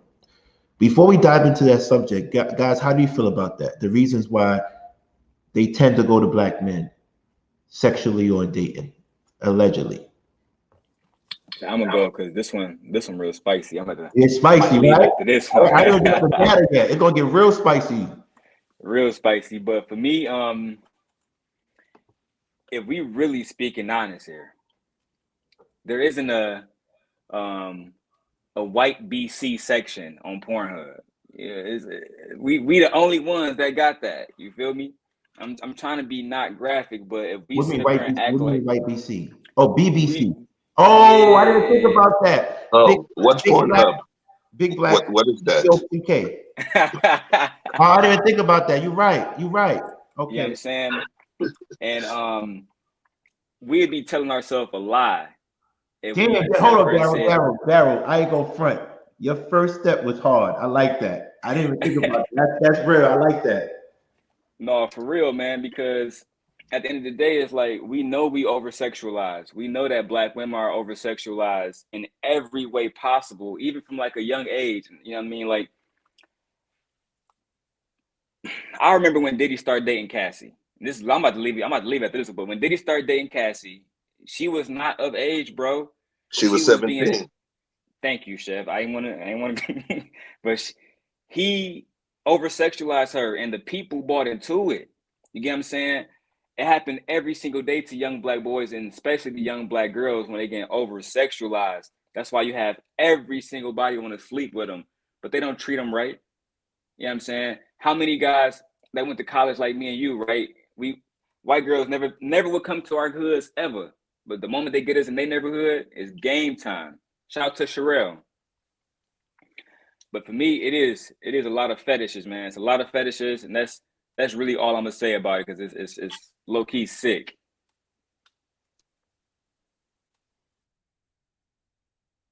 I believe. You're on mute, my guy. Oh, go. Yeah, King, go ahead, talk. You're on mute. King, you're on mute. Hey, I'm sorry. You have something to say? I would say, I would just say, I think when you have two societies living close to each other, yes, there's going to be a natural inclination for people to want to explore the differences in the others. So, do I think it's a scientific fact? Do I think it's a socio-economical fact? That's up to be determined, but I will say that stereotypically, yeah, African men are usually more desirable based on our abilities, our perceived abilities. But at the same time, you talk about Italians, they're one of the most romantic. You talk about Colombians, they're considered to be romantic too. We all have our racial stereotypes. So I don't try to play into too much of the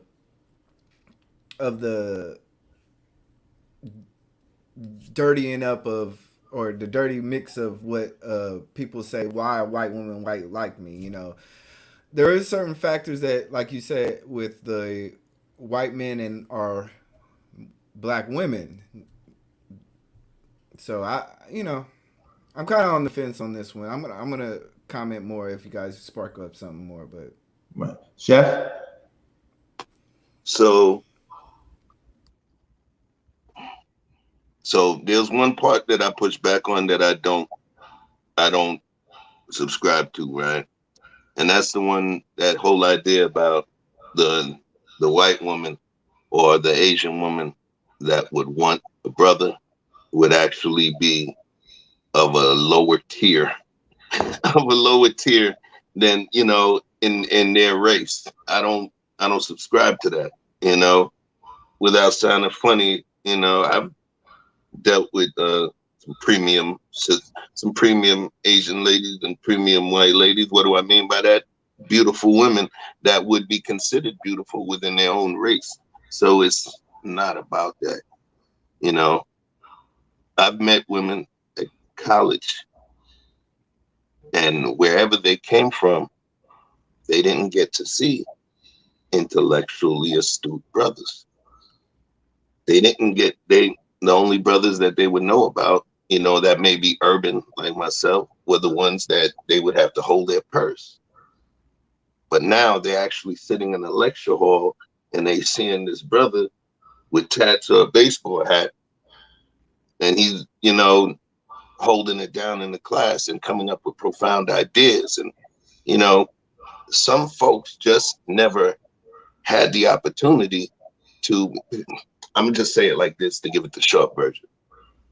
If I feel that I'm that dude, if I feel that I'm attractive, I feel I'm sexy, if I feel I have savoir faire, I have an intellect, you get what I'm saying, a way with words, a level of understanding, a certain je ne sais quoi about myself, then I believe that shit is gonna ring, regardless of what the race is, because it's not coming from a place of color, it's coming from here and here. So I can't subscribe to that, man. I can't subscribe to that, because if I'm dope, I believe that I'm dope in every realm that I'm going to be in. And I believe that my level of dopeness will be universal. That's my little collar pop right there. Carry on. So what you're saying is that if you came back as a different race, you'd be the same sexual ability. 800 subscribers. I believe that. Thank you, Daryl.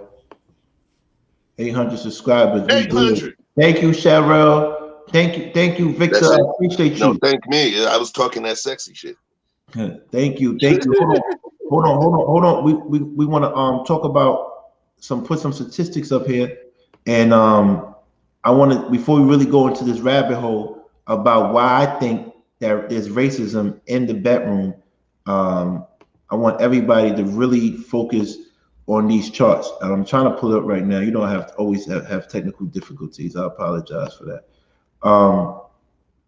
So according, who wants to read this first one?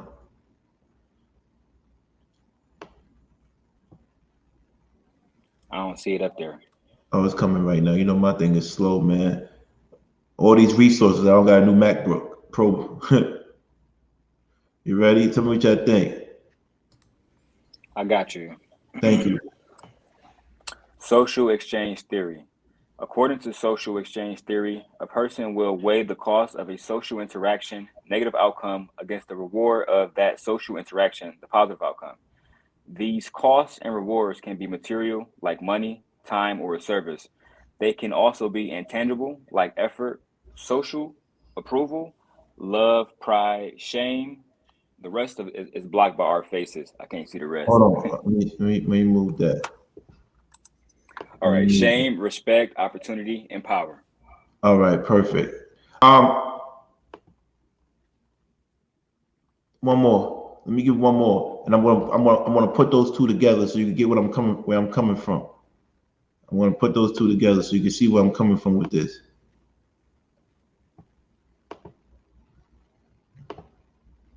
Darrell, read this if you don't mind, please. Thank you. I got you.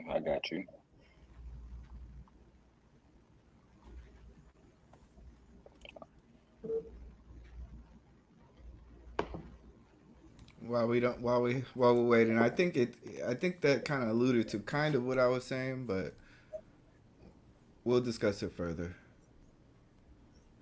All right, here we go. I got you. It is sexual prejudice plus power, said the Sun. And what fetishizers crave is this power over something else, to project their own fantasies into another body based on what the media portrays, regardless of whatever the body is actually a person. Sorry, regardless if that body is actually a person. With white men and Asian women being the most sought after racial groups on dating app, and black men and women the least.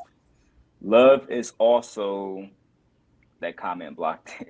Right. It's also not colorblind. not colorblind. Right. All right. So the reason I brought that up is that, as you can see, that they actually say that black women and black men are the least sought out on dating apps. When you have a dating app that has all races and communities and cultures and ethnicities. And when I thought about that, I said, is there racism in the bedroom? Because just to say you have people that think like Chef and they say, no matter what I am, you should talk to me. But if a person knows that your power, your opportunity, your value is going to change by talking to another race, even though you find them attractive, will they actually sleep with you? Or would they actually date you? Wouldn't they reconsider that? I'm not sure. I'm not sure, but I want to say something about black men and black women on the dating app stuff because I had this conversation before. Right. All of us that's attractive, we're not on dating apps. We can go out in person and meet people.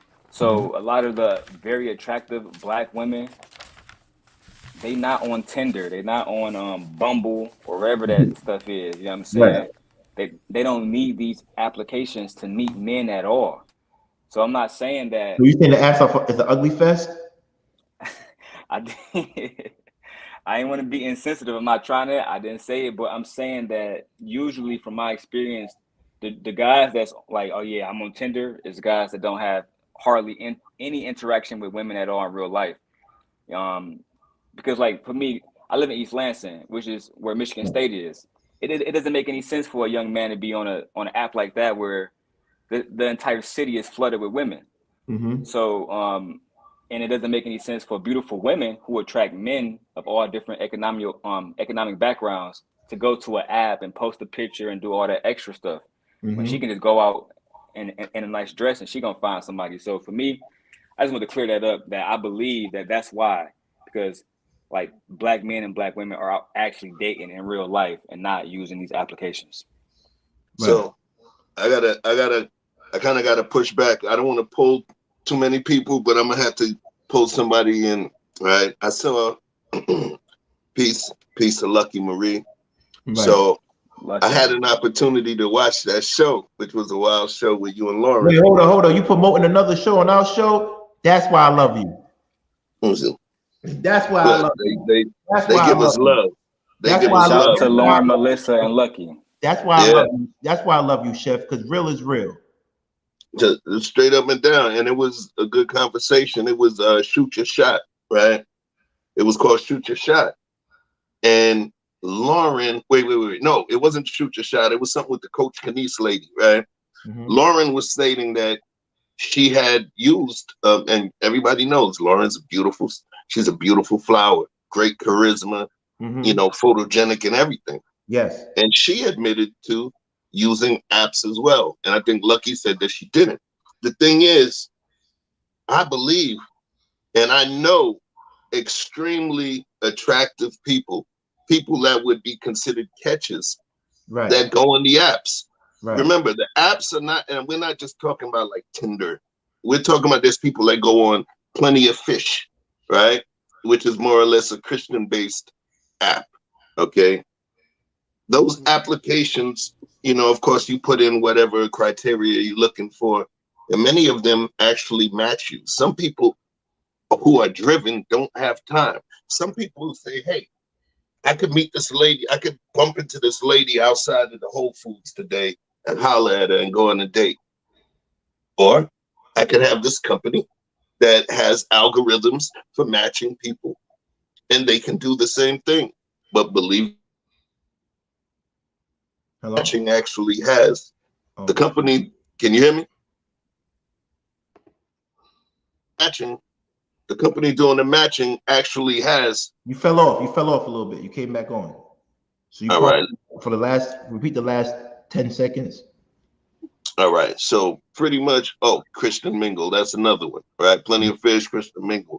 So you can meet a woman outside of Whole Foods.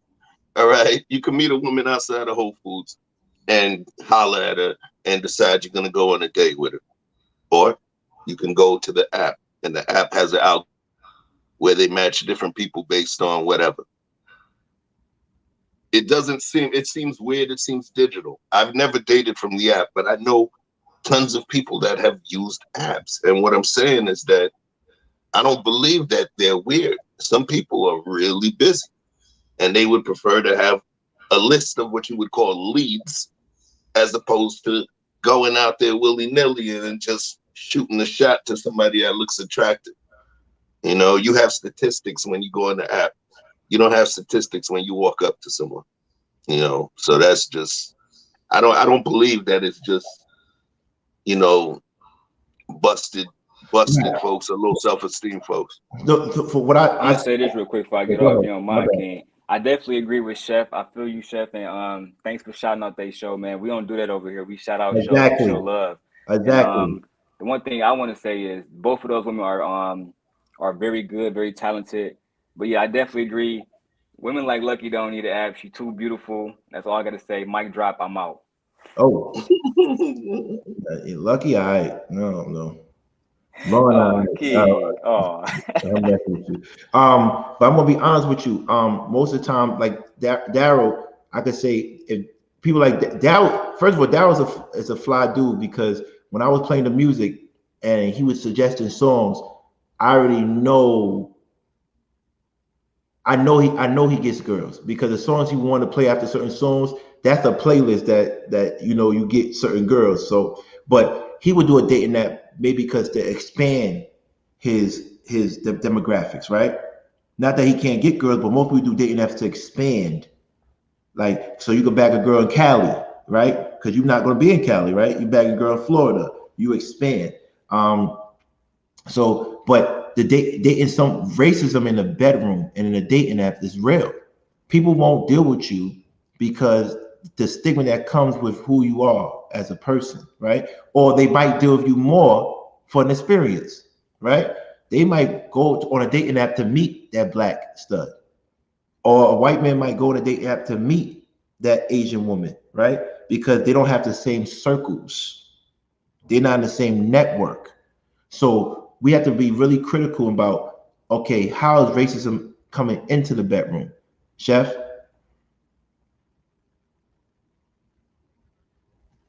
How is racism coming into the bedroom? Yes, on a socio-economic structure.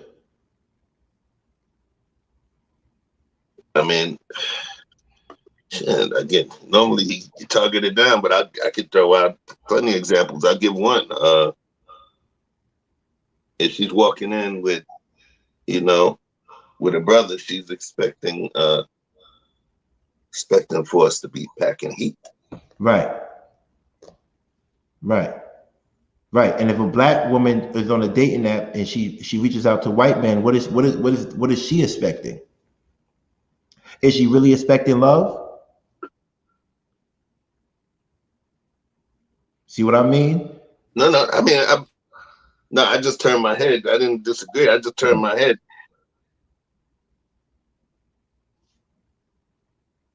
I don't know, man. I mean, I'm supposed to say yes. She should be expecting love as well. You know, I gave the thing about the brothers packing heat. Money. The ladies are saying money on the chat. There's folks that's gonna say money. You get what I'm saying? But do they believe? Because I know where I came up in Flatbush, East Flatbush. Okay, that's where I spent majority of my time. My mom and my stepdad bought a house off of Flatlands in Canarsie, which is literally the borderline of where Flatbush is, right? And there's more white people there on that borderline of Flatlands Avenue and Canarsie. And those white people were raised around Caribbean people. You feel what I'm saying? Mm-hmm. They played with Caribbean kids. They played with black children. They grew up. And this is what we knew. Okay? One of our best homeboys, rest in peace, nickname is WB. We call him WB. It was White Boy Brian. Okay? There's Brian Galicki, rest in peace. You know, there's Justin Hendelman. You know, there's Rob Atanasio. And the sisters loved them. Mm-hmm. Anybody from Canarsie during that time knows about Rob and John Atanasio. The sisters loved them. Mm-hmm. Loved them. Okay. Steph, sorry, balls. You know I have Tourette's. Shout out to the conversation with Queens. You hit 1,000 views in less than 24 hours, so you know your show is official. You kept the standard that we have for any show that deals with conversation with King, which is 1,000 views in 24 hours. Give a hand clap. Thank you, lady. Sorry, chef. No, you good. You good.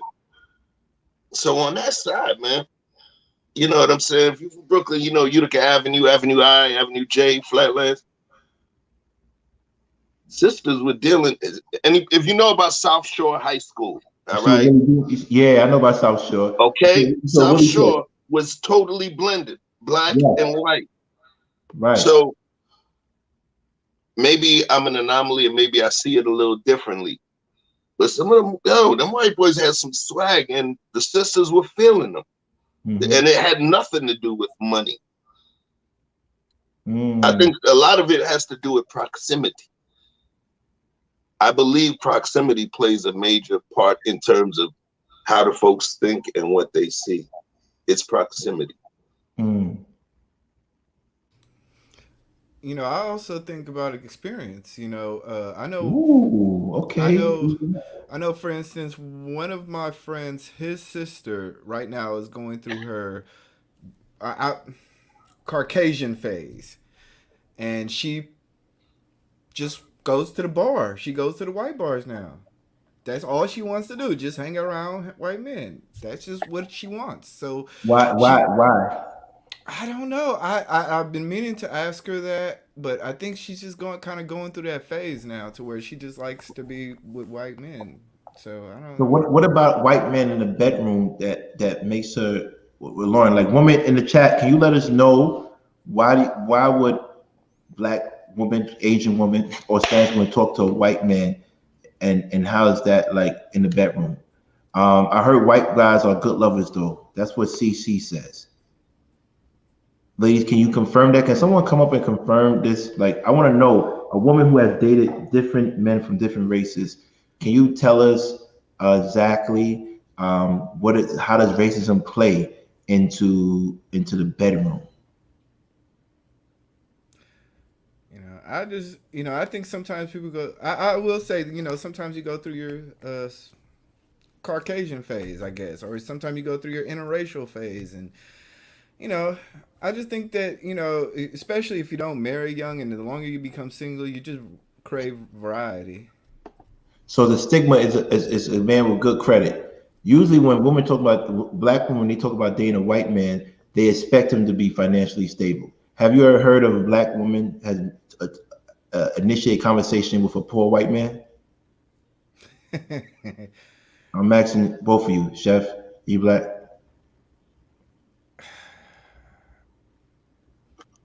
I don't That's tough. see a sister initiating conversation with anybody that's of a poverty class if she's not of that same socioeconomic class as well. I will say this: it does have to do with swag, though. I think Chef was talking about swag, and I do. My homeboy, we call him Rick, white boy Rick, but he's dang near. Jay, can you come up? If you're can you tell us like what is it? Would you mind please put the invite so she could come up, cam up. You don't have to put your face, you don't want to. But he had swag. Well, I wouldn't call him a homie, but the boy had swag. So he used to date sisters all the time, and he wasn't rich. He worked at the same place I was working at the time, and like I He said, had that John B. He had that John B. swag, that Robin Thicke. Yeah. He had Okay. that. He had that taper, that two to the The one to white the boy half. goatee with the thin goatee. Yeah. So I think I like what Bliss Me said. She said white men are more sexually fluid. Where did they get that from? What do you mean by sexually fluid? When I get sexually fluid, that means they're more likely to try new things, or without any ego. Oh God, man! I'll tell y'all a story, but let's just say I was in a store and the guy, he was talking to his girl, and they were talking about getting a certain toy for them, and the toy is usually a traditional female toy, but he was more or less interested in getting it for himself. So I could actually Yeah, I say heard that, that before. yeah, I they, heard that before. you I know, heard that before. What would be a reason for a black man to talk to an Asian woman or an Asian woman to talk to a black or man or white man in regards to the bedroom? Yes, Jen, thank you, because the brothers they too scared to talk about this. I mean, at least Chef is talking, but E Black, you've been scared to talk about this. But E Black basically say he only dates black. He only been with black women, so I get it. no, Yo, blink twice. Blink I've twice been if with your wife other. is in the room. Hey, Jalen, Yes, Jalen. how are you? Good. Can you hear me? Yes, I can. Hey, So, Jalen. hey, how you doing, Flower? I'm so glad you came on the stage today, and I appreciate you. So, would you mind telling us when you said you dated both white and Asian, and not to get too personal, we love transparency, but would you mind telling us how did racism or stigmas come to play in the bedroom setting or the dating setting? So I dated a white guy. There were a lot of differences. Mm-hmm. Um, there's a lot of things that they didn't understand, but I came to realize that they were more open Mm. and Open in regard more accepting in regard to what? in regards to everything. So you hear now, and you're hearing it a lot these days about, black girls and their hair and their attitude and their spiciness and all these different things, and they were kind of more understanding to it. Mm. Um, some white guys, they like a little bit of spicy, not too out there with it, but they're a little bit more understanding of it. They're a lot more open. Okay. What you mean open? You mean like culturally open? They exposed to new experiences, or Yes, and even with their feelings. oh, so black men are a little bit more reserved, or a little bit Right. okay, okay, okay. Um, and you know, bedroom, they're and they bring it to the bedroom. They're more, affectionate, um, open. They're Mhm. just easier to communicate with Okay, in some instances. okay. And then I dated an Asian, same thing. Yeah, I want to tell you about the Asians. What about the Asian men? How does that work? It's like the same way. Even like now, if you watch like TikToks or videos, and they say, "How do you know you have a black girl, Jamaican girl, African girl?" And they pull out the hair and the oils and all these things, and it's all new to them. So it's all, it's accepted, and it's actually kind of celebrated, and it's Oh, so cute. they're excited when they with you. They're excited, Yeah, it's an excitement. right? So Um, let me ask you a question. Do you want one? Do you feel like it's a fetish thing with you because they're with a beautiful black woman, or do you feel like you get a high off of introducing them to black womanhood? I think maybe they get more of it, of a high with all the new things than I did, but Hmm. I appreciated the openness, like the communication levels and the willingness to take you in and to understand. Right. Yeah, Um, and Jelaine, please don't mind So Hopeful. He's an idiot. Um, because at the end of the day, black is black. He's an idiot, and I said well, it. I can't see the comments, Yeah, so I'm glad you didn't say comments, but I'm letting you know he's an idiot. You feel me? but as far as what you guys were talking about earlier with um black men and black women being the least um desirable, I think that with all the conversations these days about, and please don't take it the wrong way, I won't. I We like it. We like the truth. Talk to us. I date mostly black, but I feel like when you talk about men, black men being the least desirable, that they kind of have a hard time accepting it and expect for black women to accept all these things that the world are saying about them. But when it's like, okay, well, black women and black men are least desirable, black men are like, no, we get the creme de la creme and we get this and we get that. But yet still we hear about white women only dating black men because of their size, or white women only dating black men because of their stereotype with them being strong and hood. And so I think that maybe people should just be a little bit more open Right. when it comes to all the stereotypes and why people date outside of their race.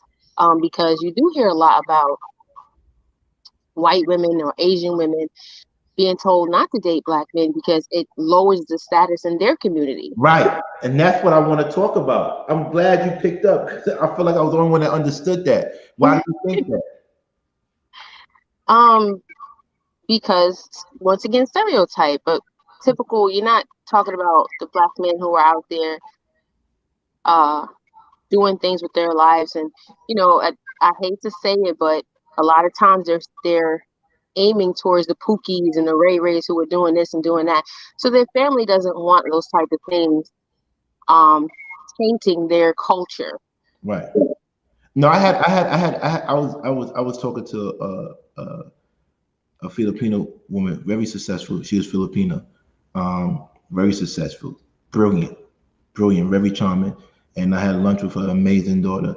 And I said, I told her, so she's in college. I said, you like black dudes? And she, I was just joking around. And the mother said, and I respected it, but it just shows that it is the classism, right? She said, I don't care if my daughter dates a black guy, as long as he goes to school and he's doing his thing in school and has a great job. Right. Right. So I don't. So that I don't think, is it about race or classism, Chef? For my folks, for my culture, or for my parental culture lineage, it's going to be less about race, and it's going to be, look, if you don't bring home a Haitian girl, then that part is already out. So at this point, it's going to be what kind of woman, because I was born here. You understand? So it's going to be, it's always, did she go to school? What is she studying? It would be, did she go to school? What is she studying? Right. You meet, one of the things is if you meet them in college, for instance, or, in grad school, even though, depending on what culture you come from, because of course, there are some cultures where it is extremely strict and you can definitely, cause some friction with your family. But I'm talking about the ones that don't normally, the families that haven't really seen or been around or got to know successful black folk. That would be one of the things that gives them more of a layer of comfort. But it doesn't take away the racial aspect just because they understand that their potential grandchildren, may face some of the stuff that they know that they were doing before before their daughter got with a black guy too. So it doesn't mean full acceptance, but it's one of those things that will allow them to accept a little more. They're gonna want, they'll take they'll take a Barack, they'll take a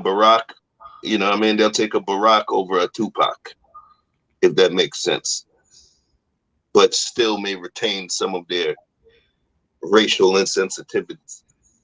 Right. It's funny because in college you have, damn, I wish I didn't play the music before because I feel like this conversation is about to get really, really good. And I have to take out a lot of stuff out of this because I played music. Because I was really mad at y'all for not giving my subscribers. But I'm a benevolent king, so I forgave you already. But in college, it was a melting pot for races. There was a time for you to experience different races and different cultures. When you graduated college, then the truth came out. You have some people say, fuck it, I'm staying with this black guy, I don't care. And then some people still they say, I had my experience with a black guy, but it didn't affect my quality of life. Do you think people sleep with black men and women, and they don't and love to sleep with them, but they don't want it to integrate into their quality of life. And by the way, black women. If you're a dope black woman, you go to other countries, they look at you like goddesses. Just to be honest, I see it in my own self. I've seen it. Go I, ahead, I traveled the world. I traveled the world, and I've seen it. So why is that? Why aren't they willing to sacrifice their opportunities and actually dating publicly dating men? And we're in 2021, black women, black men. So what's going on? You know, I when I first moved to Texas, this was the weirdest thing. You know, I was in California and I was dating any race on the rainbow chart, and I got to Texas Yeah, Bay and Area. Bay Area is really they you mix a lot. yeah, Mhm. we mix a lot in there. It's literally like there Asians and is blacks a lot. Yep. yeah. That's why you can have like a sweetie and different variations of women from coming from that area. But when I came out to Texas, I was dating this Caucasian girl, and we were driving around. I stopped right in front of her house. She said, I was like, yeah, so I'm gonna come in, right? She's like, my parents don't like me dating black guys. I'll be right back. And I sat in that car for like a good 10 minutes. I'm like, what am I doing here? What should I move? Should I accept it? This is 2000, like this is above 2000. So I do think certain things are still stereotypically true in America, whether we want to believe it or not. I Hmm. mean, I've experienced almost the same exact thing. I was dating a white guy and he was cool with everything, but it was like, we can date, but we can't ever get married because my mom will trip. Why? Why would his mom trip? Because I was black. Hmm. Hmm. Hmm. Wow, that's crazy. So, any of you, would you want your children to date or have experiences with people outside their race? I can hardly hear. What was the question? Would you want your children to date outside their race? Yes. I do not want to not give my son any opportunity that he sees, Hmm. or for him to close himself off, to the world just based on that. But Right. um Hold on, Jalen. Let me say something to Eric and SO. Last time you was up here, you waved the bag of thing, and we don't promote that. Two, you calling this beautiful black flower light bright. That's derogatory. We're here to protect our God, man. people. That's not cool. So if you want to come on, I can't. I'm not letting you up. That's one thing we do. I don't censor, but I'm not gonna let people disrespect a black woman on stage. I wanna tag in for this just to explain this piece right here. Just in case some of y'all don't know, don't understand. Hmm. This is a global garden. It's a global garden. So let me let you know, because I know several of the people in this room, a multitude of them. We have Asian folks in this room. Right.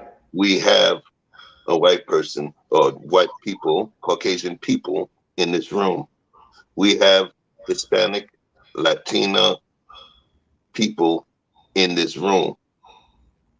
And every single last one of them owns a spot in this garden. So like I said, man, we're gonna move with respect. We're Yeah, I gonna can't. move with respect. We're not playing those games. Because Jalen literally came up.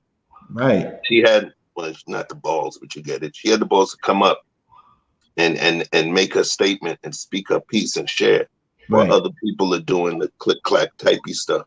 Right. And she's beautiful, and that's all you could say. She's Show some respect. absolutely beautiful. That's crazy. People is weirdos, man. You gotta understand, a lot of people are coming from different areas and spaces, so they wanna we got to break down a lot of these brothers and a lot of these No, it's sisters. not about Because breaking down. Then he's gonna try to fix it and say, "Oh, we human. Black is a color. We human." No, don't try to fix it. If we human, why are you calling her names? that is true. That's not cool. And then if she don't feel comfortable to come here, then what? Yeah, you messing with my show. Well, sadly, I'm kind of used to it, and I don't pay it Yeah, any that hurts my attention. feelings. I'm sorry. I'm sorry. That threw me off, man. I don't pay it much attention. But um, yeah, I know that when we dated, it was like, his mother would flip out if he married, um, a black girl, and so we all experience, you know, different things when it comes to trying to date outside um, the race. Mm-hmm.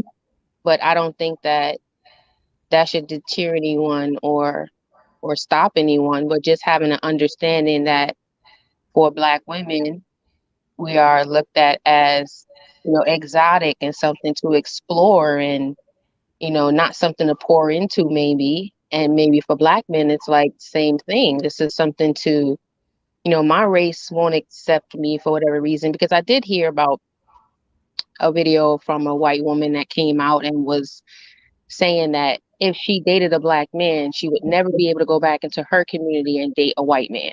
Wow. Well, let And me ask you a question. Since you've been with all three, so we're gonna get spicy because I was a little tight. I was about to shut down the whole show because of him. For real. I was about to. I'll be in my feelings. I gotta control myself because I mean so much to this world. So I'll be having to control myself. But I want to say, your experience. Who's a better lover sensually? I didn't say fit. I said sensually. Black, white, or Asian in the bedroom.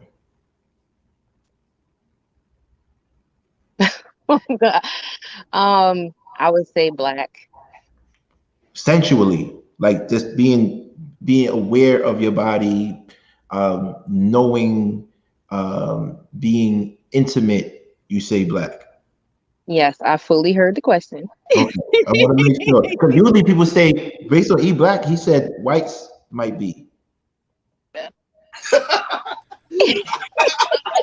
Because E Black said Italians are, you know what I mean? So, No, um, I I said, definitely would say, see, You don't make me spit my drink out. Yo. I definitely they're would romantic. say, You know what I mean? Like that. I don't play those games like that. You know, you said they're romantic. You have a stigma of being romantic. Italians and Colombians. I definitely would say Black, but I definitely think that as Black women and Black men, we should look at some of the stereotypes that don't make us most desirable or better people and work on them. Because even in your own Right. community, if you speak properly or if you are well educated, for some reason, and it's weird, you are no longer Black. And I've experienced this kind of like my whole life with being calm, the way I speak. And I'm from New York. Right. When I tell people that, they're like, "You from New York? Like, you don't sound like you're from New York." And because I don't think that we should let the stereotypes about our culture or even where we came from define us as people. We can be soft spoken, we can be understanding. We don't all have to be gangsters or ghetto or whatever type of stereotypes are out there. Right. Whatever makes you more desirable or even a better person for your community or just for life in general, that's what you should do. Let me ask you a question. CCA says something. When you are with either white, Asian, or blacks, do you feel a spiritual connection in the bedroom? So I'm not, I mean, it's hard to say. I don't subscribe to like the spiritual or even religion, and I know that's like No, I a respect that. That's your opinion. but I just feel like with me, it's more of a mental thing. It's more of a what do they call sapio type of Sexual. Biosexual. right.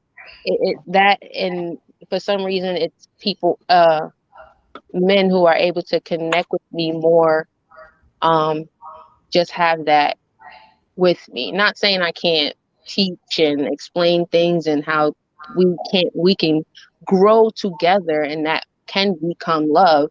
There's just something about a Black man that they just understand that others just don't naturally have, I should say. Right. Chef, and E Black, since you just revealed you've been a woman outside of your race, is there spiritual, do you feel a spiritual connection or intimacy when you with other women outside your race? I actually feel that when I'm sleeping with Latinas and Asian women. And not I felt that was probably one or two white girls. I told you the first girl that ever called me God was an Icelandic, blue-eyed, white hair, well, blonde haired girl who was who was getting her PhD in mathematics in Columbia. We're gonna let her bliss me, but I need her to answer that question, please. Hey, bliss me, but let the fellas answer the questions first. I'll take I'm it gonna first. be Oh, go ahead. Go yeah. ahead. All right, yeah. For me, I'll be honest with you, and this is probably just my own way of thinking, but I personally blocked myself out from that when I was dealing with other races. I'll be honest with you. I personally just never. Oh, so it was savagery. You wasn't trying to make a connection. You were just trying to release stress.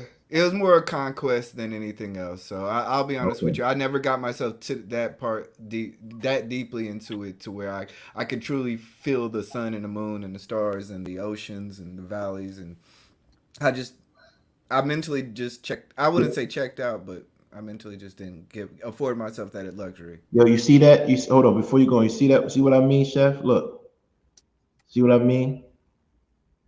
Hmm. Come on, Valerie. See, this is what I'm We got saying. you.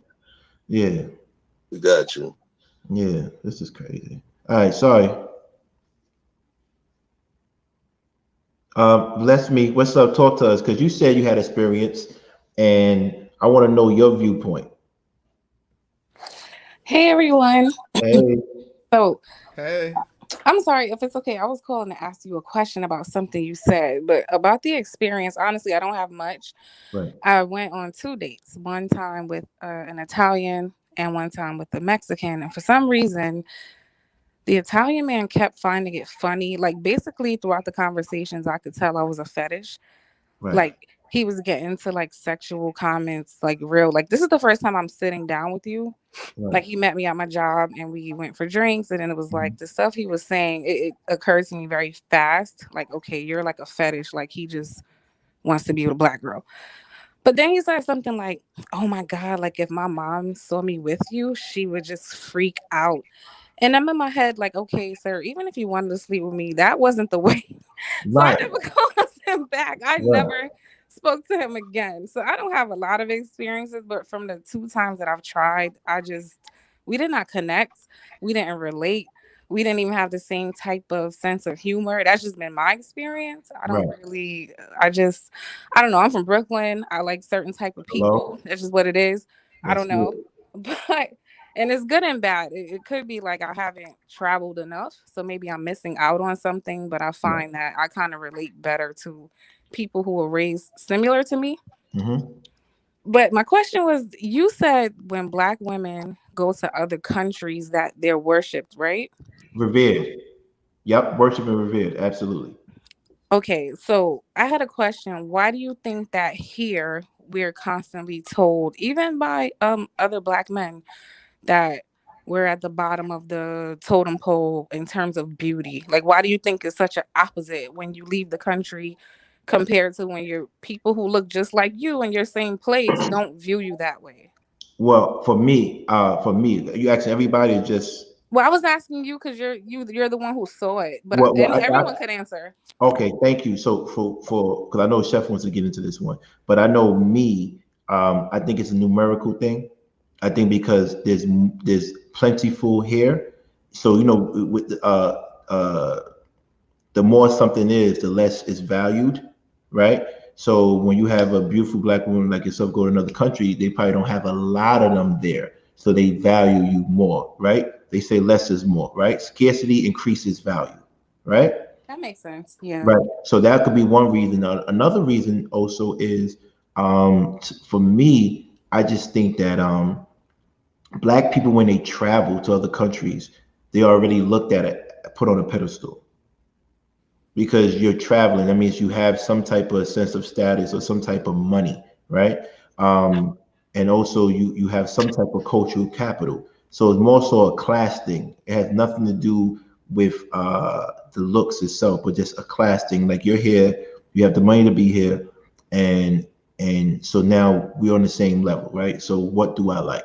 And I truly believe that pretty is pretty, beautiful is beautiful. No matter what race or culture, if you're beautiful, you're gonna stand out, right? Or not beautiful, not just physically, but you have an aura about you. You have that confidence about you. You're gonna attract men, right? Women know how they do it. They walk into the room and they steal the show. Like that term, she's so pretty, she stops traffic. That's literal. Like, women have the ability to stop time with just their grace and their beauty. So that's just what I think, Chef. I agree with you in terms of scarcity and the scarcity aspect and the proximity aspect, right? Because there's so many more of our sisters here than, it might be like that. So I'll use myself as an example. I'd spent a lot of time traveling for work, and one of the places I always mention is Boise, Idaho, because I had great success over there. Wow. Right? Now, wow. And I had to train folks in Boise, Idaho. And you're talking about 700-800 folks, and training executives as well, and traveling back to Atlanta, back and forth. When folks would ask me, they were like, "Yo, is it really racist out there? That's Idaho, bro. Is it really racist out there? Like, were they doing such and such?" I said, "Nah, man. Yo, I felt exotic. I felt exotic. Straight up and down. I felt like an exotic piece of meat, right? All right, not I so want to much laugh meat, at you, man. That's hilarious. It's okay, go ahead. But no, I really, really did. The way that I was treated, it was almost like I was exalted. Some of those folks, all they were stuck on was seeing brothers that looked like me with beard and tats, and was on World Star. You see it? Okay. Yeah, CJ. But they saw, right? Was on World Star, but they got to see a successful black man walk in there, even being able to be as he is, and exude a certain level of power and precision in my words, and a positive impact on their community, right? Outside of all of the images that they normally see. So there was women that never had, or been with a black guy before, and they were hollering. Do I think they were hollering based out of fetish? I don't think so. You get what I'm saying? I think it was closer, if you wanted to say racial fetish versus sapiosexuality. Why? Because the way that I move, I may come across gangster in certain situations, but women tend to get turned on by the way that I think, or some of the points that I make, or how we converge in conversation and stuff like that. So I would lean more towards, for me specifically, the sapiosexuality aspect of it as opposed to the color. But I do believe the color will play a component. It would definitely play a component. The first time I ever met a Laotian girl, whoa, she was an Asian woman with dark skin. She was beautiful. You get what I'm saying? If I was attracted to her, was it because she was Asian, or was it because she was beautiful? You get what I'm saying? I know there's people that fetishize situations, you know, but I don't think everything is fully based in fetish alone. Oh, I wasn't saying that, but can I push back a little bit? Right, please. No. Just a little bit. No, Because you both said it's a quantity thing, right? But That's one of white my reasons. women are the majority here, but Right. somehow they're still appreciated. So I can't go with the quantity thing so much. No, when he Does that said the make sense? quantity thing, he was talking about like going to other countries where they Right. don't have black women. That's why he's saying they had less quantity there. Because the question was, why are the sisters not respected here as much as in other countries? And he was saying because there's less of you in the other countries. So Oh, that's what he was saying. okay. So do you think any of it, I'm just asking because this is my theory, has to do with, you mentioned proximity earlier, which I personally feel like both some black men and women have this desperation to be close to whiteness and proximity, just some. Could it be a self-hate thing through social conditioning? Could it be like, I just feel like there's a variety of reasons. Do you think it could be any of those? I don't think. I think It's a gumbo. It's a cornucopia of reasons that people don't perceive black women as being the goddesses that they are. It's through social media. It's through historical nefarious strategy to make sure that we don't value ourselves, right? What you want to say is the Willie Lynch letter. You could go on and on and on, but it's definitely an attack on the value of black women in America. An attack. But see, it's something I believe is called homeostasis. And homeostasis is how the environment comes back to normal over time. And if you notice, even though there was an attack on black women and how beautiful they are, you noticed people go and get surgery to look like you ladies, right? Have you noticed that there's a trend of white men, Spanish men marrying black women? So, in due time, the truth always comes out. That's just my opinion. Yeah, I think it's kind of insulting because it's still like they'll literally pay for everything that we have and then it's okay, right? Like lace front wigs, long nails, big earrings. That was ghetto until like Kim Kardashian does it. Now it's fashion. So I feel like even though they steal from our culture so much, we don't really get credit or appreciation. It's kind of like what they've been probably doing since the beginning of time, like with music, how they would take the music from the black people and put the white people on the cover. They kind of just extract, in my opinion. So, I mean, I hope you're right. I don't, honestly, I don't keep up with if people are marrying black women more, but I hope that's true.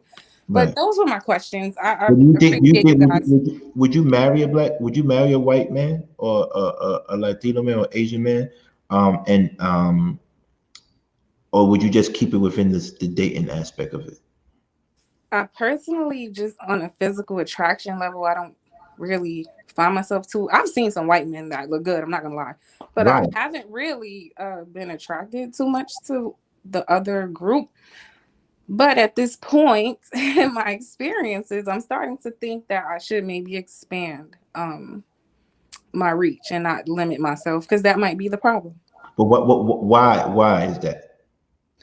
Actually, let me ask you a question. Would you talk to a white man that made less money than you? No, I wouldn't talk to any man that made less money than me again. Again, but I think black women won't even play with that with white men. You would probably entertain that with a black man, but if a white man makes less than you, you wouldn't date him. Am I right or wrong? Probably. I don't know. Like, Jalen, let me ask her. Jalen, what do you think? I personally am not on the money aspect of things. I don't look at money.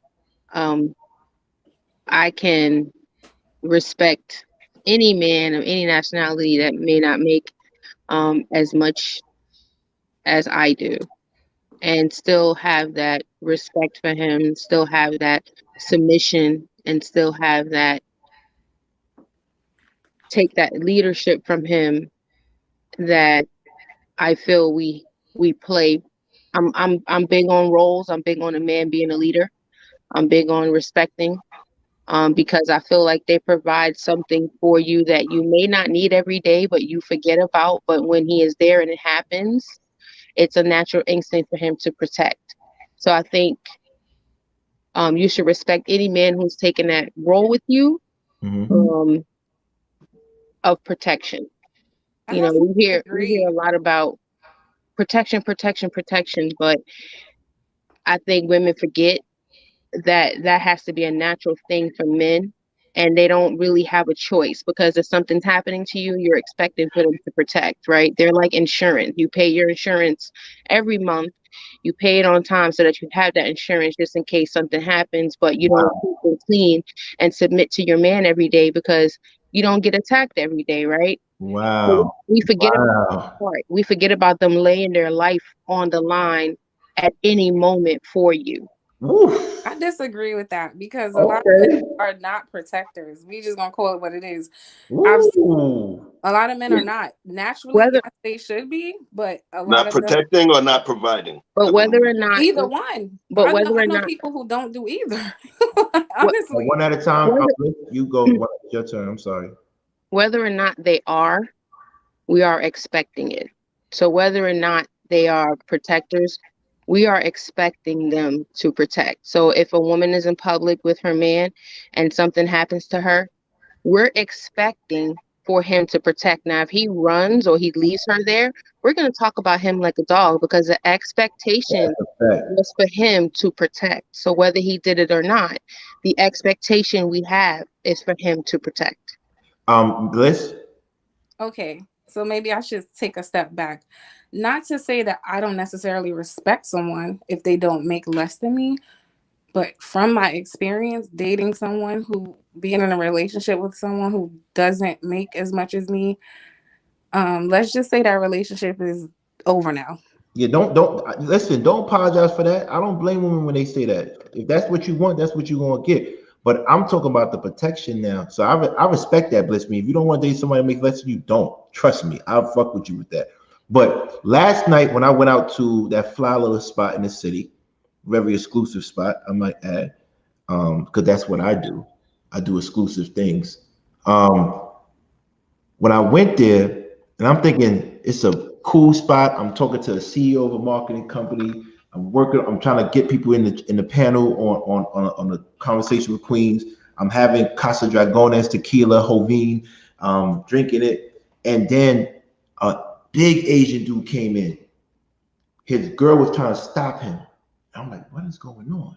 This is not the spot like this. He came in and he started punching this guy in his face. Boom, boom, boom, boom, boom. Come to find out that guy touched his girl ass. So I agree. And I never heard a woman say like that.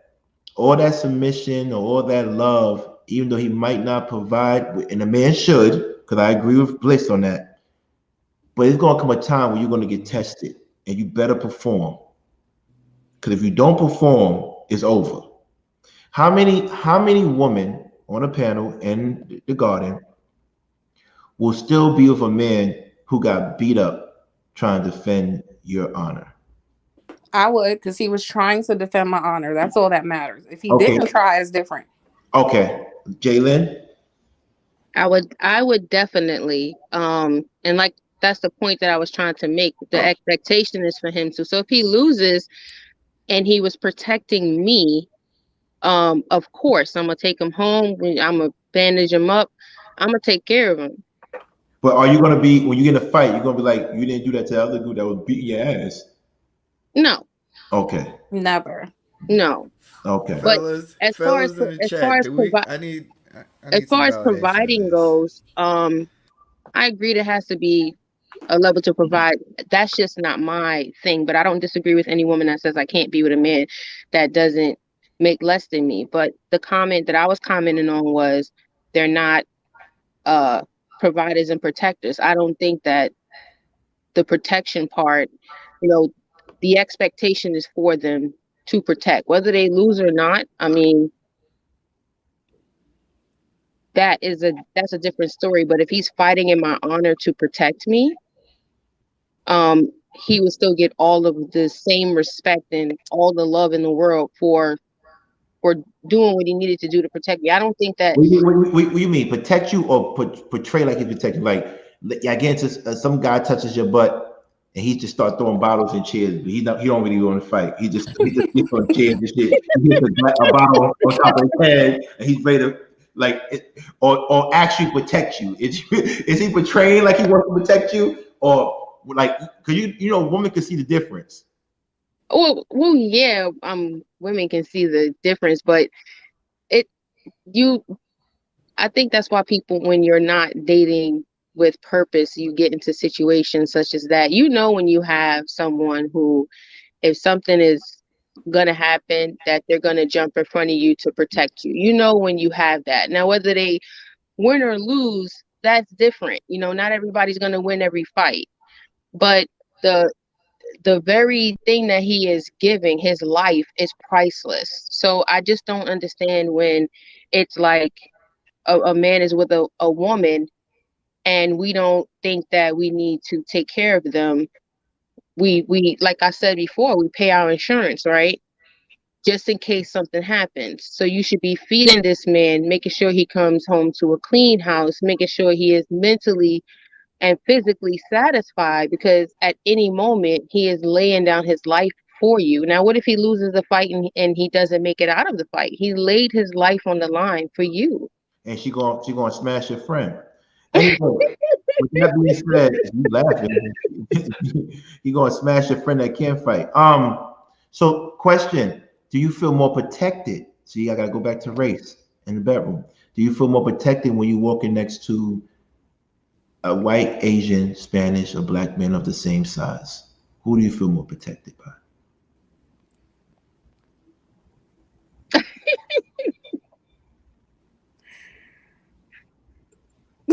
I'm waiting. Uh-oh. Got him. I'm the wrong person to ask because I've just seen some things in these New York City streets, and I'll just say this. I've seen instances in public where certain things were happening and where I thought the black man would step in, the white man did. And I'm just being honest. Like, I've seen No. Yes, I have. No. Yeah. Talk about it. So that changed my view, because naturally I'm gonna say, yeah, black dudes. Like, I grew up in the hood. I know they, get busy out here. But I've seen in certain settings, and they'll know something is wrong. And I get it. You want to protect yourself, and you Maybe he probably had want to mind. probation. Maybe he didn't want to go back to jail. No, I that's what I'm saying. I get it. Like, you don't want to. Sometimes you can intervene and you can lose your life. Like, I understand. But I'm just saying what I've seen. Like, the people who will jump out there and put their neck on the line. Like, I've seen white women on the train speak up before anybody, and white men, like, dead serious, get offended for you, and before you can respond, they're responding.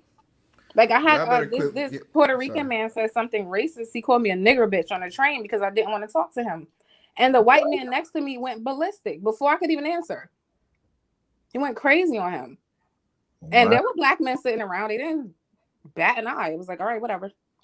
Okay, now we're gonna get into a rabbit hole. I don't want to do this. I'm sorry. I don't want to do it, but we gotta go into we gotta get into a rabbit hole. And this do you believe that black men only reserve the right of protection for the woman that they're sleeping with, as opposed to other races? Or their sister, or ones that they who are blood related, or who they sleeping with? Do you believe that?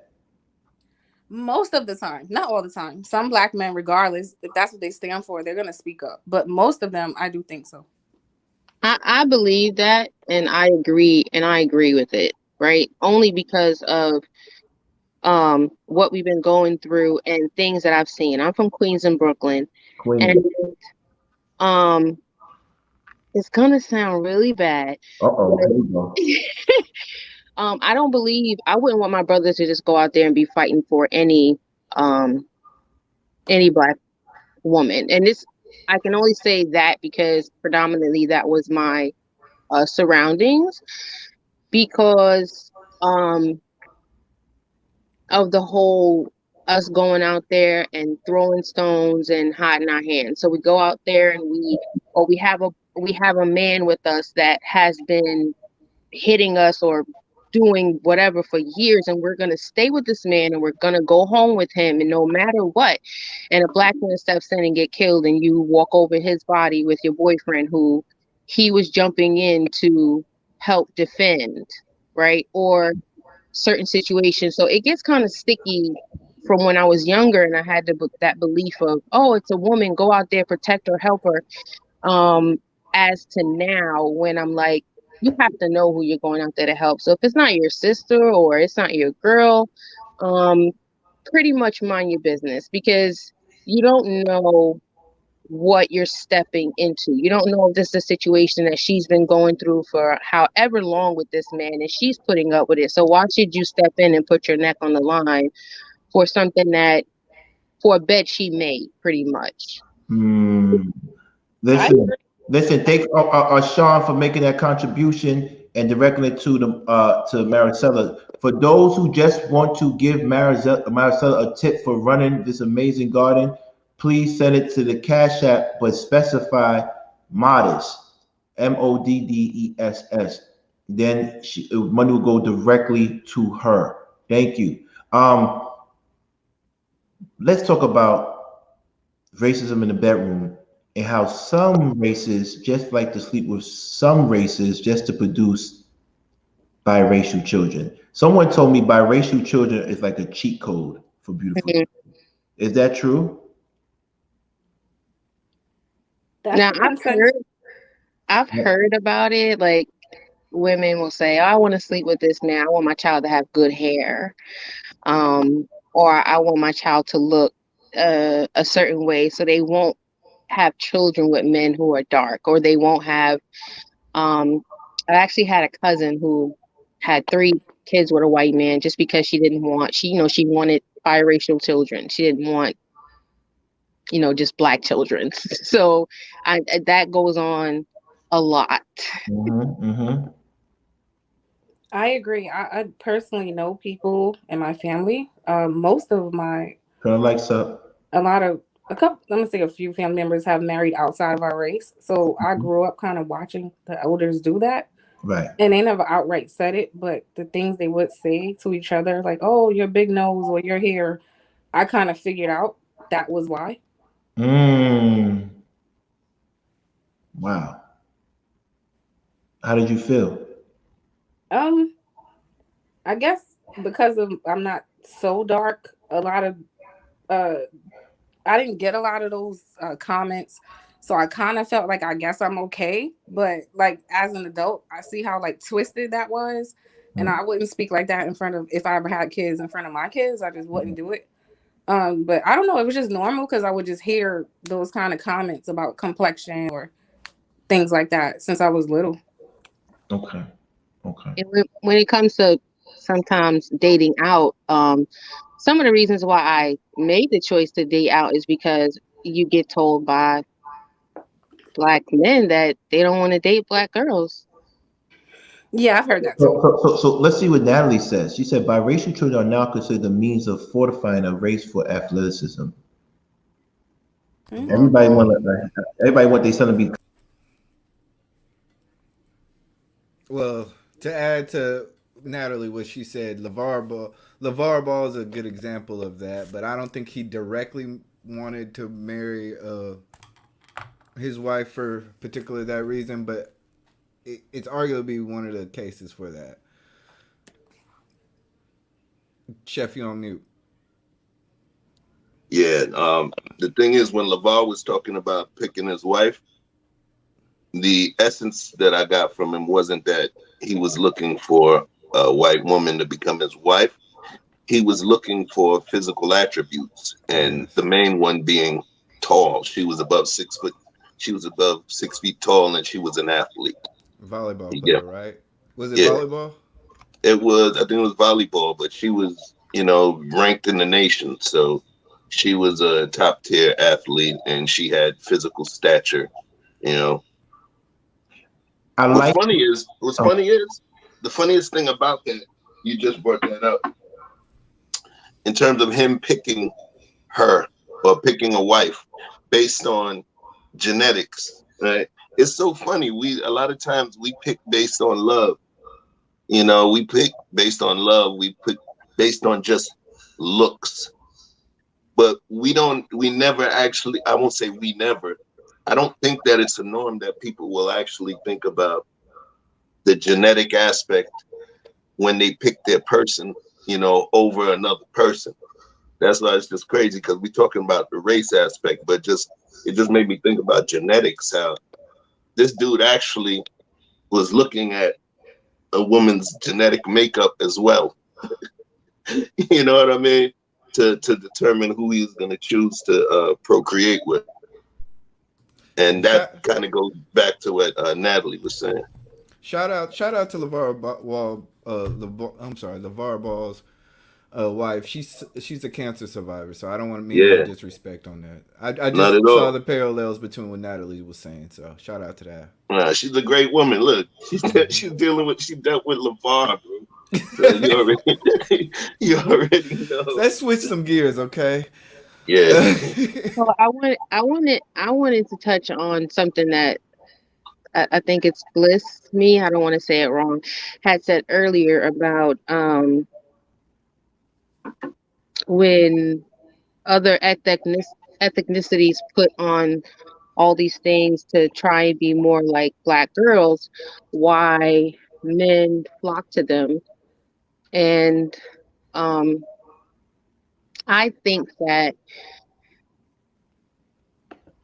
when I listen to, because I listen to a lot of what people say, and when I listen, it's that they're getting that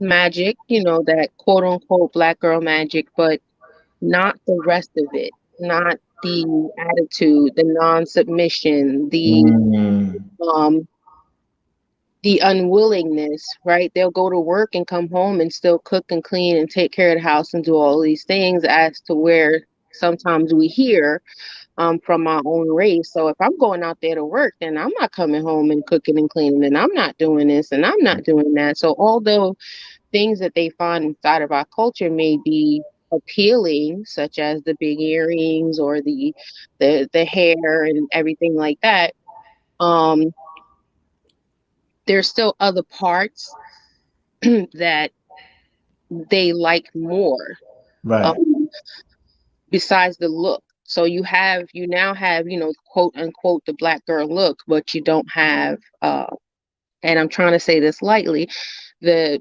quote unquote Black girl attitude, or the quote unquote unwillingness to submit, or the quote unquote unwillingness to stand back and let me lead.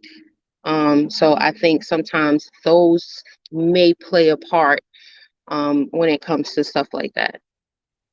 I don't disagree with you, but I was speaking like solely based off of attraction, right? Like just in the American culture and the media, just based off of looks alone, right? Like looks alone. Hoop earrings and braids to the back, that was ghetto. Those long nails are ghetto. So I understand what you're saying, but you're speaking to when they're past the attraction phase and they're like getting to know the woman. I'm speaking just solely based off of what is deemed desirable here, right? So you understand my point?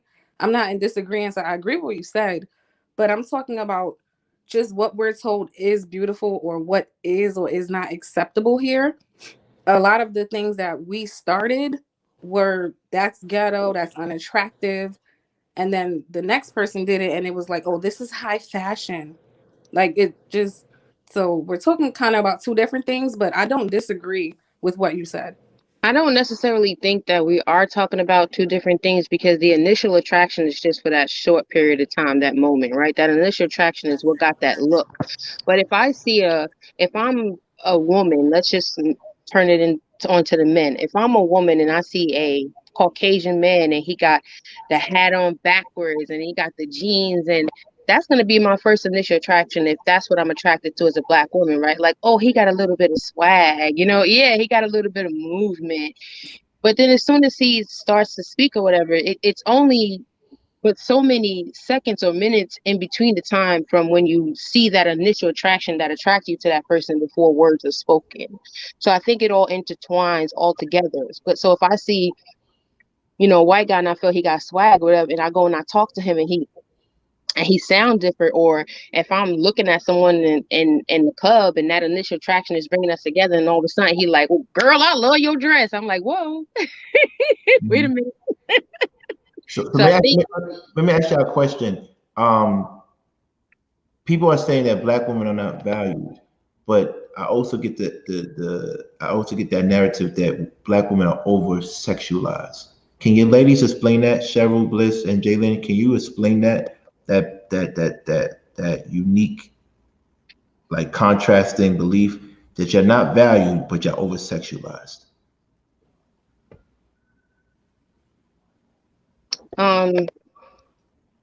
yeah, and I think that's something that I don't know if that's just necessarily black, but being that that's the subject, um, it's something that is put on, ourselves, right? So we see maybe Muslim girls or other cultures that dress a certain way, right? They don't show off certain stuff. They don't, because they don't want to be looked at as object. Um, and we don't. We feel like we want to be out there. We want the cleavage to be out. We want the pants to be tight. We want the butt to be out. So I think that might be something that is portrayed, or something that we do to ourselves more than anything else. I disagree with that. I think it's a physiological issue. I'm gonna take it down to children, right? If Mm-hmm. we go to Long Island, right? Everybody from New York, we go to Long Island right now in the spring. We're gonna see the whole little volleyball team in the tiniest little shorts that they could find. And if we put our little girls of the same age group in those shorts, it just looks different. So there's nothing that we can, I don't think I'm not gonna say nothing, but it's not solely based off of what we're doing, just the way our bodies are made and shaped. We can put a white 11-year-old next to a black 11-year-old in the same shorts. It looks different. Yes, it does, but it's about dressing appropriately, right? So I had two nieces, right? It's dressing them appropriately. I had one that developed faster than the other. One was allowed to wear certain things that the other one was not allowed to wear because of how her body was shaped and how fast she developed.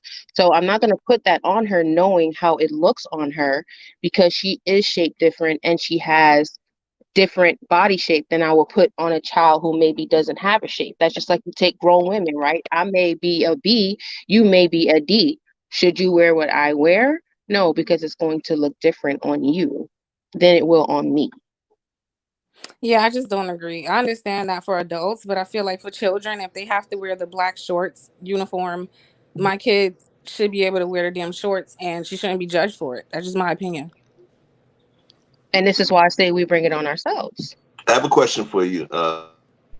So what you were saying was that, and there's nothing wrong with what you're saying, right? I just want to ask a question for you to kind of ponder. Your daughter should be able to wear the same kind of shorts, right?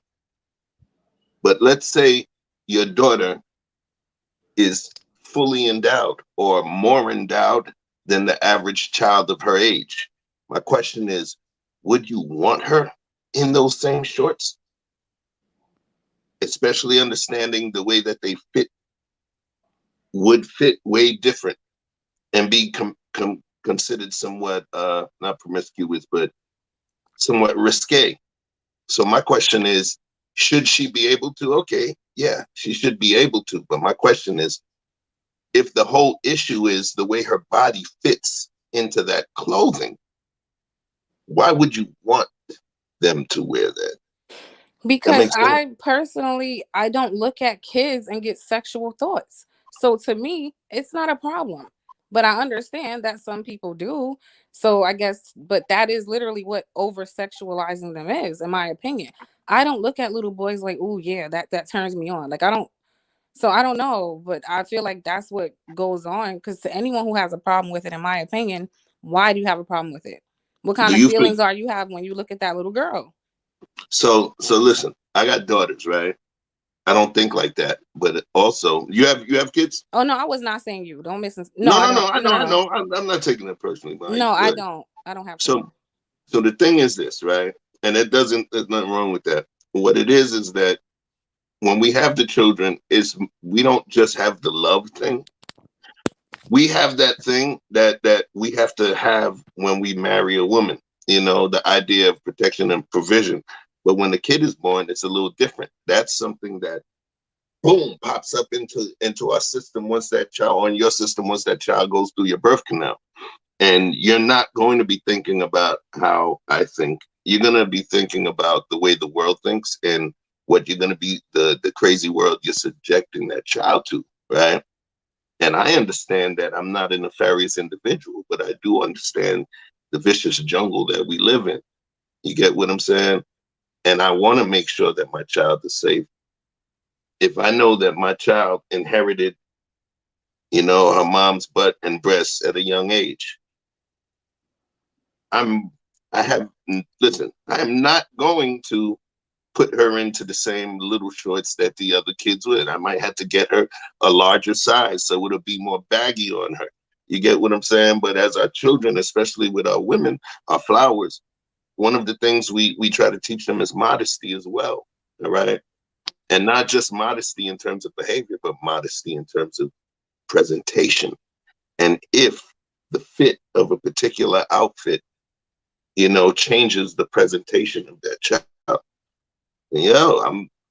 yeah, she should be able to wear the shit they want, but I'm not going to have my princess with her ass out, you know? I understand. You guys aren't wrong, but I do think part of the over sexualization is a physiological issue. That's just my opinion. I do think that.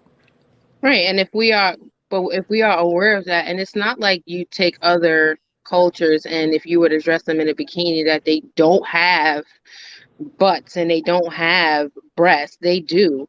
But they just choose to not sexualize themselves in those manners, so they cover up when they go outside. They don't show their cleavage. They don't dress with tight clothes to show off their panty lines or their behinds because they don't want to be looked at that way, because it's not like we don't have an understanding of how the world looks at women, how the world looks at, and the men from those cultures don't want their women to be looked at that way. So they cover themselves. They don't show certain things that can be deemed as being sexual, such as their cleavage and their butts and their belly buttons.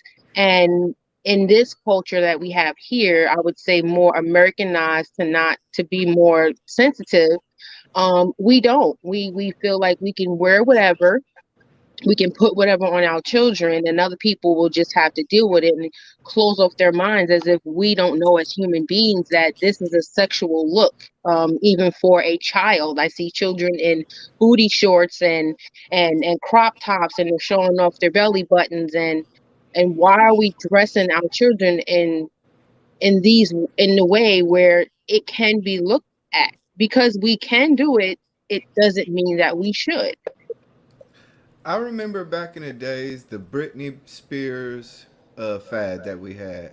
I'm sorry, I have Seiko on the lot. Who's Seiko? Would you mind putting a picture of Seiko? So we can know who you are before we let you up on the panel. And we're about to close out real soon. But you know, Cheryl, you got anything to say? Because you're on stage and you did so many amazing things for us today. I'm so grateful for you, Cheryl. Yeah, hey y'all.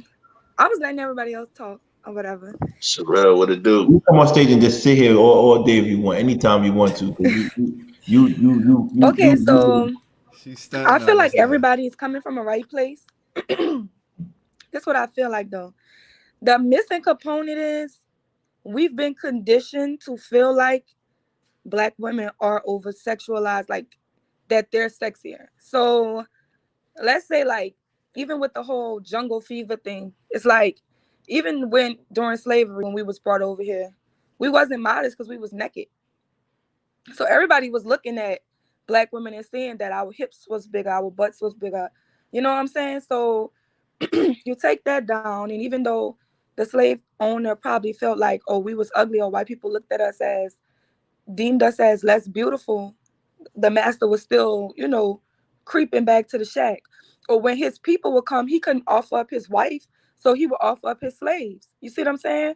So they know already, they're conditioned to know a Black woman will give you a good time. Now, these same black women, even if they made a mistake and wound up having a child with, which is why we get these rules about if you have this percentage of blood in you, then you are a slave. Because they didn't want those children, because back in the days, used to be whoever your father was. The father carries the seed. So if my father is the man who owns this place, I'm supposed to be entitled to who? To whatever my father has. But they changed the rules because there was so much of them dealing with the slave women and it was producing children that they had to make some rules so those children wouldn't be entitled to anything. So we've been during history being just the way history has brought us to this point, we're going to always be looked as over sexualized because we are built different. Our builds are different than the next person. And it's like, is it fair? No, but this is reality. We don't live somewhere where it's fair. We live with the world that we live in. Now we can change the things that we can change, but we still have to accept what is true. So we do have to pay attention to what we put out there and what we're attracting to ourselves, because we don't want to just be out here. You know what I'm saying? It's like little boys and little girls. When we 6 and 7, none of us have breasts, but you'll let your son walk around with just shorts. You're not letting your daughter walk around without a shirt on, if she has boobs or not. So it's always going to be different. But a lot of it's coming down from what we've been taught and what societies has already placed on us. So that's where it comes from. But where it is today, everybody's with the whole free for all. Women are free. We can be overly sexualized and stuff like that. To think about it, I have a friend from the Bahamas. They've been living on the beach. Their school is on the beach. So everybody's in bikinis. Everybody's always naked. And nobody trips. Like if you go all the way back to the Garden of Eden, everybody's supposed to be naked. So it's like we can't say if a woman dresses like this and she brings this type of attention, she deserves anything. Because at the same time, we should all have some type of self-control. And the thing about it is, what people negate is those Muslim women who wear those things over their face, the clothes, they still get raped. If a man is a rapist, he's gonna be a rapist. It doesn't matter what you wear. If you're a pedophile, you're a pedophile. If you're not attracted to little kids, you're not going to be attracted to them. It's not like a little boy takes off his shirt, like she was saying, and I'm going to just be like, oh yeah, I want this kid. But at the end of the day, it's still about being modest. It's still about not drawing attention to yourself. And I know just from coming up, I grew up, it was just me, my dad, and my brother. So I grew up with a single father. And my daddy never, which is why I think a lot of men are emotional, because my dad is like a real man's man. My dad just had this way of saying, you're my child. You're going to do what I say. I don't have to explain to you why you're not doing something. You're not doing it because I said so. So you're not going to wear this. You're not going to dress like this, because he knows, you know what I'm saying? And that's the thing about black men being protectors. I'm protecting you from the type of attention that it's going to bring. I'm protecting you because you lead with your mindset. You lead with who you are, because every woman has a body. Every woman has the same organs and everything else. You don't want to lead with that, because once a man can take it, if that's all he wants, it's gone. But it's like they're conditioning us now to just feel like we can do whatever, and it's just backfiring, to be honest. So it is conditioned. Maybe at one point nobody looked at us and just felt like it's overly sexual, because I'm pretty sure they have places, they still have places where women can dress however they want to and not be attacked or not be overly sexualized. But here it's just, this is what it is. This is how our land is. It is what it is. Like we can make excuses and we can like talk about why it is, but it is what it is. And we know that if this little girl, even with women, we know if this woman is 120 pounds and she's wearing some high shorts, she's not going to look the same as the woman who wears 200 pounds in those same exact shorts. It's going to look different. And everybody's visual, so everybody's seeing it. So whether it's right or wrong is subjective, I guess, because I'm not saying that women deserve to be attacked or nothing like that. But we we just been conditioned. It's just being conditioned. We are a good time. Like even in New Orleans, the women, the Creole, a lot of the Creole women are what people like. It's like there was a section of across the river. They would come across the river. All of these were black women. They had children for prominent men who lived right across the river. They were white men, but they had black families, and they would come on there. And the areas was called. They would say "Passant Blanc," which means they could pass for white. They was that there was that color skin, and it was like it was like they always loved us. It was like I'm not gonna say, I don't know if they're gonna say love because people saying it's a fetish, but a lot of it was just these men had these attachments to these black women, and a lot of that brought us to where we is today. So even with the mixing and things like that, my friend is very dark skinned, and he has all light skinned baby mamas, and he feels like nobody can tell him anything because he was the darkest boy in his city. He comes from a small city, so he was, as him being the darkest person in his city, he got treated like shit. And not by white people, by his own people. The names he was called, the bullying that was doing. And any parent doesn't want their child to go through the same thing they went through. So why would he felt like, why would I be with another woman and produce these darker kids knowing that my children are going to have just as hard as the life that I had? So even though we may not be able to feel like where he's coming from, it's still valid because that's still his experience. That was still his hurt and his pain where people judged him and shamed him and bullied him for something. And he just doesn't want that to happen to his children. If y'all could get that. That question: do you think men are men, or their sexualization of you is based off of race as well, or men are men no matter what race? I think men are men. I think a man is gonna look at any woman. If she's beautiful, she is beautiful. If she is fine, she is fine. And at the end of the day, men know, it's like it's all the same. You see what I'm saying? Like every woman, if she's a real woman, then she got what every real woman has. So sometimes a man, if he's thinking with his lower parts, he's just like, it's a fee. I think when it comes to marriage and it comes to building, I don't think it's about, oh, I don't want to be with this person. It's how society is built. It's society is saying, if you're white, you got to stick with your people. If you're black, you got to stick with your people. As far as as far as we come, there's still Dr. Umars that's saying, oh, I don't respect you if you date outside your race and stuff like this. It's still people that's going to look at you. Your family's going to judge you when you bring somebody in. It's still hard. Nobody wants to just live a hard ass life. So even if I fall in love with a man outside my race, how am I going to have to deal with this in the real world when I know that in society, they're not going to ever look at us as the same? They're not. And it's like the more we talk about it, the more we bring it up, it's not going away because when you call the police, if I did you something, you're going to describe me as a black female. You're going to describe me as a black woman. If something happens, when they pick up that phone, the first thing the police officer, because my best friend mama is a dispatcher, the first thing they ask you, what color he is. Is he a black man? Is he an Asian man? Is he a white man? When you get on them job applications, what they ask you? Are you black? Are you white? Are you Hispanic? Race is prevalent. That shit is not going nowhere. As long as we got to keep checking off boxes. Oh, black people are here. They make this amount of money. White people are here. They make this amount of money. And then we're going to sit up here and bullshit ourselves and say race don't exist? It's everywhere. So it's like, now it's like, even like Jeezy got so much fallback because they're like, oh, Jeezy, you're a rich black man, but you're about to put your money into another community because you married outside your race. Like, the stigmas is still around. We're growing through it because a lot of people starting to feel like, I don't care. But just think about everybody who has that I don't care mindset. Let me ask you a question. Do you think black men should just sleep with whoever they want to, but should only marry black?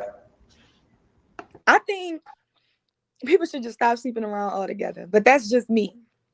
I just feel like, why you keep sleeping with people? I don't understand why people sleep around with a bunch of people that they wouldn't even marry. Because at the end of the day, once that woman if she really feels like she wants to be with you and you're just sleeping around with a bunch of people, like slutting women out or whoring women out, And it's like now nobody wants to marry them because they for the streets. But she was genuinely thinking that she was gonna be able to be with you. When you sleeping with someone, especially a woman, they get their emotions evolved. Like you building all of these issues for this woman that she has to get over just because you want to have fun. Nobody on this platform, y'all don't want nobody to have fun with y'all daughter. Y'all don't want no white man coming to y'all daughter and saying, "Oh, I just want to have fun." And now she's so in love with somebody who never sees a future with her, who could never see himself being with her. Like people got to be more honest and upfront about it. Like stop bullshitting people. Like you can marry who you want to. You can do whatever you want to. You just have to be able to deal with the consequences of your actions. It's not going to be easy. So you never messed with a white guy, Asian guy before, Cheryl? No, You never was attracted to a white guy, Asian guy before? no. What about a Latino guy? I like this one Latino boy in middle school, but I didn't have a boyfriend until I was like 21. My daddy was not, my daddy did not just, my daddy was not the I could have boyfriend type of people. I had to be like grown and moved out, and Right. then I got a boyfriend. So it's like I was more attracted to whoever was in my like in my Aisha Smith said hometown or she in said I my never slept range. with Smith said I never slept with strawberry balls before. That is hilarious. That I is don't know, but I came up and I'm just gonna say, the whole, this slide is for colored men only, or just like people try to make you feel like, oh, your ancestors will be rolling over in their grave, and it's just like, because if I I'm think with somebody, I'm I, thinking I want to be with this person, right? And I'm never thinking I want to be with somebody outside my race. So I always felt like the people that have it the hardest are Black people. So if I have this abundance of love to give and I want to build with somebody, why not build with somebody who looks like me? And I think Black people in general, we all have scars. And I think sometimes it's hard to look in the mirror because when you look in the mirror, you see the Black man, you look in the mirror, you see a Black woman, you see the reflection of yourself. And sometimes that's not pretty because we have an ugly history here. Our history is ugly. The shit that we've been through is ugly. It's pain. It's scars. That shit is hard to look at somebody with all these burn marks and these scars, and you look at somebody else, they look beautiful because they don't have that stress on them. They don't let have me, let that me, let baggage me, on them. let They me don't ask have you a that question, history on Cheryl. them. Let me ask you a question. Do you feel that way because you live in the South? Which is funny to me because the South went through it bad, and that it's more accepted up in the North, or maybe in the West, but they went through racism bad, right? But if you notice, Kentucky has some of the most diverse couples ever, and they went through it bad too. So, can you explain that? Um, the South thing is different for me because New Orleans is it's not just the South. It's just New Orleans is so far removed from what everybody else is doing. So my city has always been 80% Black. Well, I tell you, Katrina happened and I moved to Texas. I didn't know what a Mexican person was. I thought they was just white people who were saying the N-word. And I'm just like, it was a total culture shock. When I tell you, I came back to New Orleans, I graduated from school. There was not another person in my entire class. Everyone in my school was Black. And that was for like majority of the schools. And we don't have like one school. So we might have like 15 high schools in New Orleans. They're all going to be Black. Our city has always been 80% or more Black. And the white people kind of put themselves into corners and they just are where they are. But our city councilmen, our mayors, the judges, all of that is all we had this chocolate city for so long. So it's not like I even ran into a bunch of other people. You see what I'm saying? So I guess that's why it's not like that right here. but I guess in a way it all depends on how you look at things and where you come from, right? We all have a history, but I choose not to live in those. I understand things, but you can choose not to live in those, right? And then you become an outcast, right? So even in your own community, you can become an outcast. If I decide that I don't want to be a product of my environment or a product of my past, and I decide to be um, a more quiet female, a more submissive female, a more respect the man type of female or well educated, right? All my life you get called names like coon or you're white or you're not black enough. So even in our own community, we push a lot of our own women who away. And when he was talking earlier, I think it was Chef mentioning, or no, I'm sorry, King mentioning that when white men date black women, they're usually dating the quiet black women that are different and may be the type of women that were pushed away because they weren't black enough. Right? There's a such thing in our community as us not being black enough. So hold on, Okay, I hold on. understand that too. Hold on. Let me get this in. First of all, if you notice, this is a different orchid. It's a moth orchid. It's from Indonesia and Philippines. It goes in there. I just got another one today. I had to treat myself. But I'm glad you brought that question, Jalen, because here's what I want to say to you and every woman on the panel. Is there an attraction by other races to black women who are not stereotypically black women? Yes. Physically and in disposition. Yes, and it's the ones that Or do those black women go to those group of men because they are appreciated? right, like you feel like if you well, I'm gonna say personally, I feel like if I can't twerk or I like to read books for my pastime and I don't have social media and things like this, that I'm not in the community enough to be accepted by the community, but I can be accepted.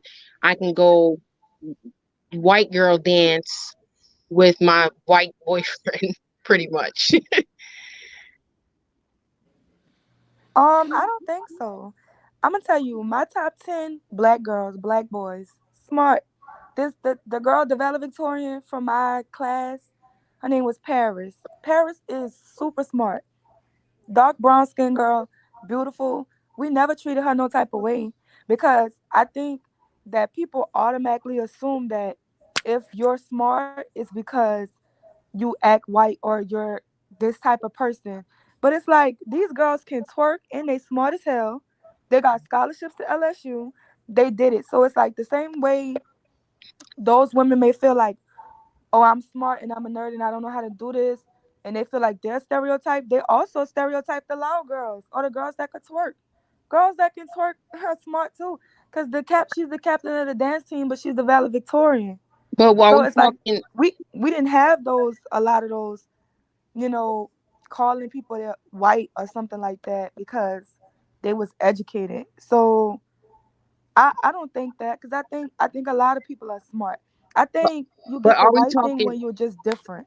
But are we talking in the masses, right? Because I lived in a predominantly black neighborhood. Like I lived in Southside Jamaica, Queens, and my sisters all lived in Brooklyn. And all my life is I experienced being called white girl. All my life. Because I just wasn't into Because you couldn't twerk? well, different things. I like I to can't just twerk, I but like I to can twerk because I had a daddy, and my daddy well, was just not down with that. twerking is just big nowadays, which is why I used it. But if you like to read books or you didn't know all the latest dances or you weren't, there was a point in my life where I wanted to cut off all of my hair and gel it to my head just to be like all the girls in the neighborhood. My mom was like, I no. Um because I just wanted to be like everybody else so that I would be accepted. Right? I had long hair down to my chest and it's like you wasn't accepted. It's like, she's a white girl all my life. And we're talking about masses, right? So we're not talking about the small percentages of girls who are smart and doing all these things. And we're talking about large numbers. And when they look at us in large numbers, there's a certain stereotype. And even in our community, when you look at us as large numbers, if these certain girls didn't fit that stereotype, they would get called, oh, you're acting like a white girl. These terms don't just pop up and people don't just make them up and throw them into thin air. Oh no, There's I'm not dismissing your validity experience at behind all. those things. I'm not dismissing your Just like men. experience. You take men for example. If he wasn't the thug or whatever, then he was a punk. You know, if he wasn't the one that, if he liked to read books, or he was the punk, right? While everyone else is the thugs. So we put all of these, even in our own community, we put all these things on each other.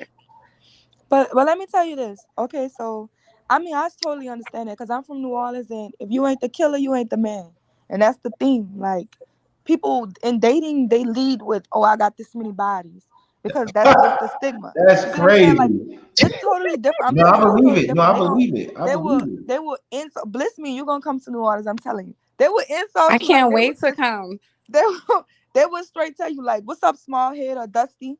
Like, you know what I'm saying? They're gonna tell you something crazy and reckless. So, but this is my thing because Hold on. So do you think? Okay, this is a good question, Cheryl. I know you haven't done it, but I know Lynn and Bliss me might have experience. Do you think when it comes to approach, white men, Asian men are a little bit more respectful?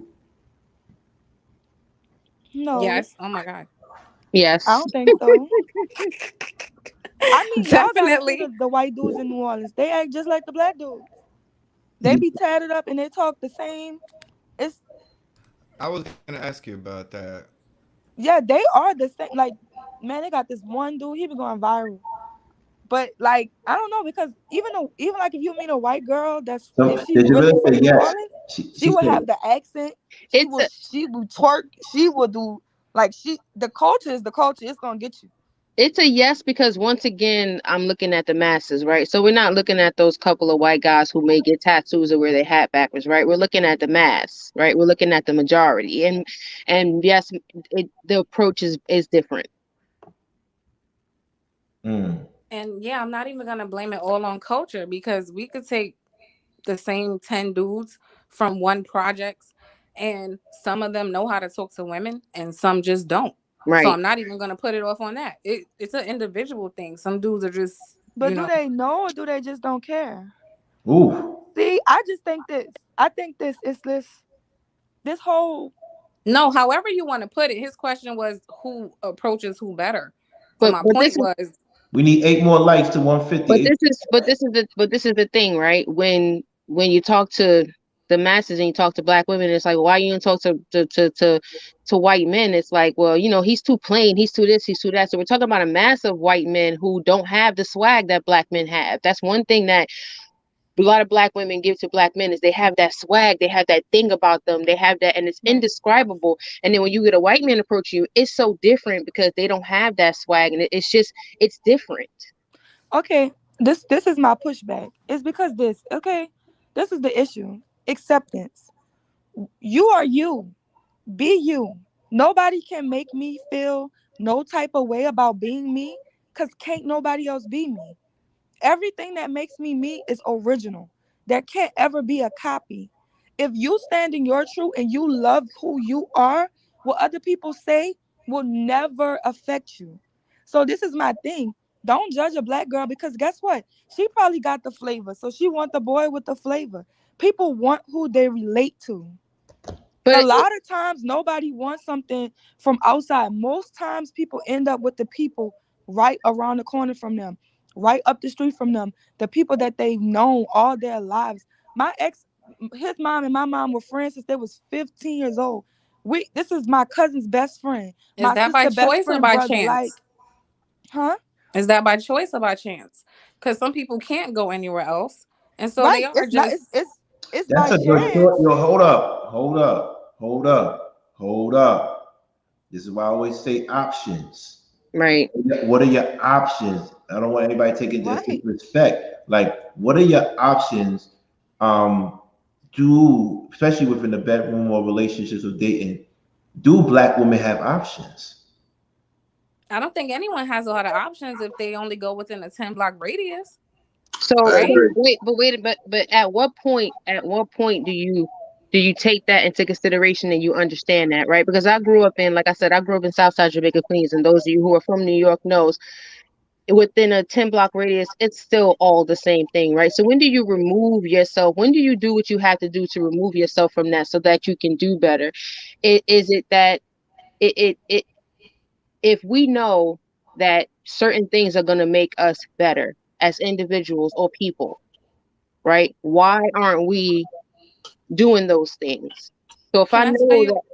if I know that I live here and this is a neighborhood that is not producing outcomes that I desire, or this is not the place where I am going to manifest to be the best person that I can be, why aren't I doing what I need to do to get myself to a better place or better opportunity? Right now, I don't live in Queens or Brooklyn anymore, right? Because I feel I've had a child. I want to be able to try and provide better, so I have to get into a better situation, and that meant that I had moved to a place I know nobody, lived in a hotel for a couple of months, and did what I needed to do to get myself out of that situation. So I don't feel like anyone is ever stuck in.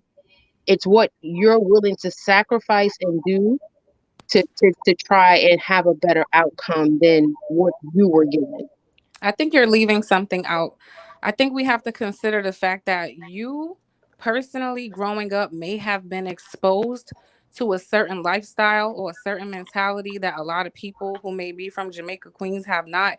There are people in Jamaica, Queens who are 6 generations in the same damn 1-bedroom project apartment. And the Oh, only goal is for the child to be able to put her name on that lease so moms could pay less rent and pass it down to her. And it's unfortunate, but that's the mentality of some of those people from over there. You might damn. understand. Hold on. You talking all the New York business? Damn. That wait a minute. That is the mentality of every one of them over there. I Oh grew up shit! around. Wait. I grew up in the era, and I grew up around there. The 50 Cent, there was shootouts every single day. But what I'm saying, Touching baby.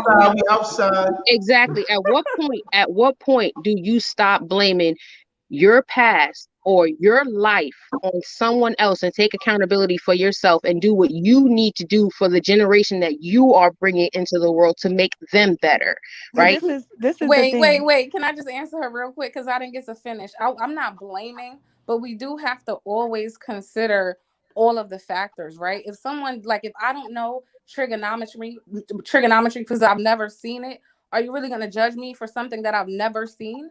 You know what I mean? So I'm just showing a little bit of grace, not making Okay, but excuses. in this, But some but people like it's bad, and I understand what you're saying because I come from them same circumstances, and I own my own business now. I don't work for nobody. I get my own money, and I don't live over there anymore, so I understand. But because I lived there for so long, I also understand. I happen to have uncles and aunts who were college graduates who are homeowners, so I was exposed to something different even though we were in the projects. Some of my friends, that was nowhere in the family. They've never seen it. but There in was this, nowhere to go on the summer or the weekend. How I could go to Jersey to my uncle's townhouse, or I can go to Florida to this person. They didn't have any of that. So for some people, that is a reality. but in They this didn't day see and anything age, else. we are still using them things as a crutch. The internet and things that you can see and things that you can explore and study are everywhere. We can't say that we can sit in our, like back in the day when we had dial up in our little bubble and not know that there are world of, we see things all over the world. The internet is exposing it all over the world. So we can't sit and say that they don't see that there's blue water over here, and over here we have our water that we have in New York that you can smell 3 blocks down when you go into the beach. We cannot say that we are exposed to so many things these days that sitting and soaking in yourself is nothing but an excuse and a reason not to take self accountability and do better for yourself. But That's this is like the self thing. accountability. Who's What saying they if you don't already have know? 4 kids and 3 baby daddies and you can't afford to barely pay the rent? What you gonna do now? You get a second job. Damn. This is the I'm just thing. saying, I know real life Hold on. people Get in a those get a Let's situations. sec, talk about. get a There's a second piece. job. Get a There's a third piece that's job. Wait, missing to this this. is Get this a is the Let thing. me get a just say something third real quick, job. Flowers. Go, Stop chef. excuses. Stop. Ladies. Let Chef please speak. Let me Thank you. just say something real quick. I apologize for interrupting. The thing is that we talking about is, honestly, I believe it's cultural capital. Cultural capital. it didn't really come up yet, but I believe it's cultural capital. When you look at the wealthy folks, right? The wealthy folks, you could say the wealthy white folks, the folks that come from really big families. What do? They'll send their kid either before college or after they finish college. They'll send them for a year to travel the world and go see the world. They'll send them to travel the world and go see the world. Why is that? To broaden their horizons, to expand their mindset, to expand what they see, to add cultural capital to and extra additional files to their mainframe. All right. There's a reason, because once you begin to grow and have a global view, it makes a difference. I know folks from Flatbush that didn't go to Manhattan because they didn't like Manhattan. I live in Atlanta now. I know folks that don't leave DeKalb County, the county that they live in. But those folks will be the same ones that tell you, man, let me tell you the way the world works, man. It'll be the people that have the least amount of cultural capital that will make the most amount of absolutes. And in their mind, they're right. Why? Because they're going to be crunching numbers based on the only little variables that they have. So let's talk about here where we exist, this particular country right now. You can Google it. 4.23, last check, 4. We in the United States, and I'm not saying black people, I'm just talking about the entirety of the US. We only make up 4.23 of the global world population. 4.23%. That means that leaves 95.77%. All right, of folks that we have not seen, of places that we have not touched. So if you see a certain level of silence in me, you know, there's going to be feelings that I have about certain things based on my knowledge and where I've traveled and the folks that I've touched in the air and waters that I've breathed on different parts of the planet. So it's based on mine. But the thing is, I've learned as well is that I'm continuing to learn. I can't make specific absolutes because those absolutes are going to be based on my knowledge set, what I've seen, what I experienced. You know, what you will see in London is going to be different than what you will see in Milan. What you see in Milan is going to be different than what you will see in Mumbai. What you see in Mumbai is going to be different than what you will see in Togo, Liberia. You get what I'm saying? Manila. It's going to be different everywhere. And I believe that because of our U.S. set of our slavery history, we're so inundated and so wrapped in it. When we leave here to go to other places, depending on where the other places are, it almost becomes unwound because they're not seeing all of the stuff that we're seeing within our 4.23% of this whole global table. So it's all going to be opinions. It's all going to be opinions based on how we grew, based upon our nature versus nurture, you know. But I do sincerely believe that folks should leave from their area and go see another area as much as you can financially deal with it. It is extremely important. And if you're that mother, I think it was Bliss me that mentioned, if you're that mother with the 4 children, whether you think it's important or not, you need to put some dough to the side to get them some cultural capital. That's one of the reasons they used to do that. Remember that Fresh Air Fund? Okay. Mm-hmm. They had that thing, Fresh Air Fund. What it did, it gave inner city children the ability to spend the summer with a family that is more well-to-do and lives in a different place so that they would be able to build that cultural capital. And I believe the more people that you meet, the more people you come in contact, the more places you go, because, you know, if you go to China, you drink the water, you breathe the air in China. During that time, you are Chinese, all right? If you don't understand what I mean, you got to look deep into it. So we have to let them see the world. We cannot allow them psychologically to exist within a box. If they continue to exist within a box, then the movements that they're going to be making are extremely truncated and going to be limited to that little box. And then that's going to be a generational curse. So one of the things that we have to do is we have to break our chains that tie us to certain beliefs in certain places, because if we want to, have a progressive child, then we also have to be progressive in terms of what we show them over what we learned ourselves. Listen, I agree. Just to be clear, I don't know if I inspired that comment, but I wasn't trying to. No. This is listen. Chef don't come out. Sometimes Chef will throw a little peppers in there, but I'm not coming for you. Chef is talking about himself in the third person. I know, right? That's weird. No, because I was gonna say I only brought up all of those variables because I feel like, Jalen, no offense, but sometimes people are a little judgy to people in those circumstances, and because I understand both sides, I was just trying to paint the picture of like the conditions in which these people grow up and why the mentality is shaped a certain way, whether it's wrong or right, just what I've seen.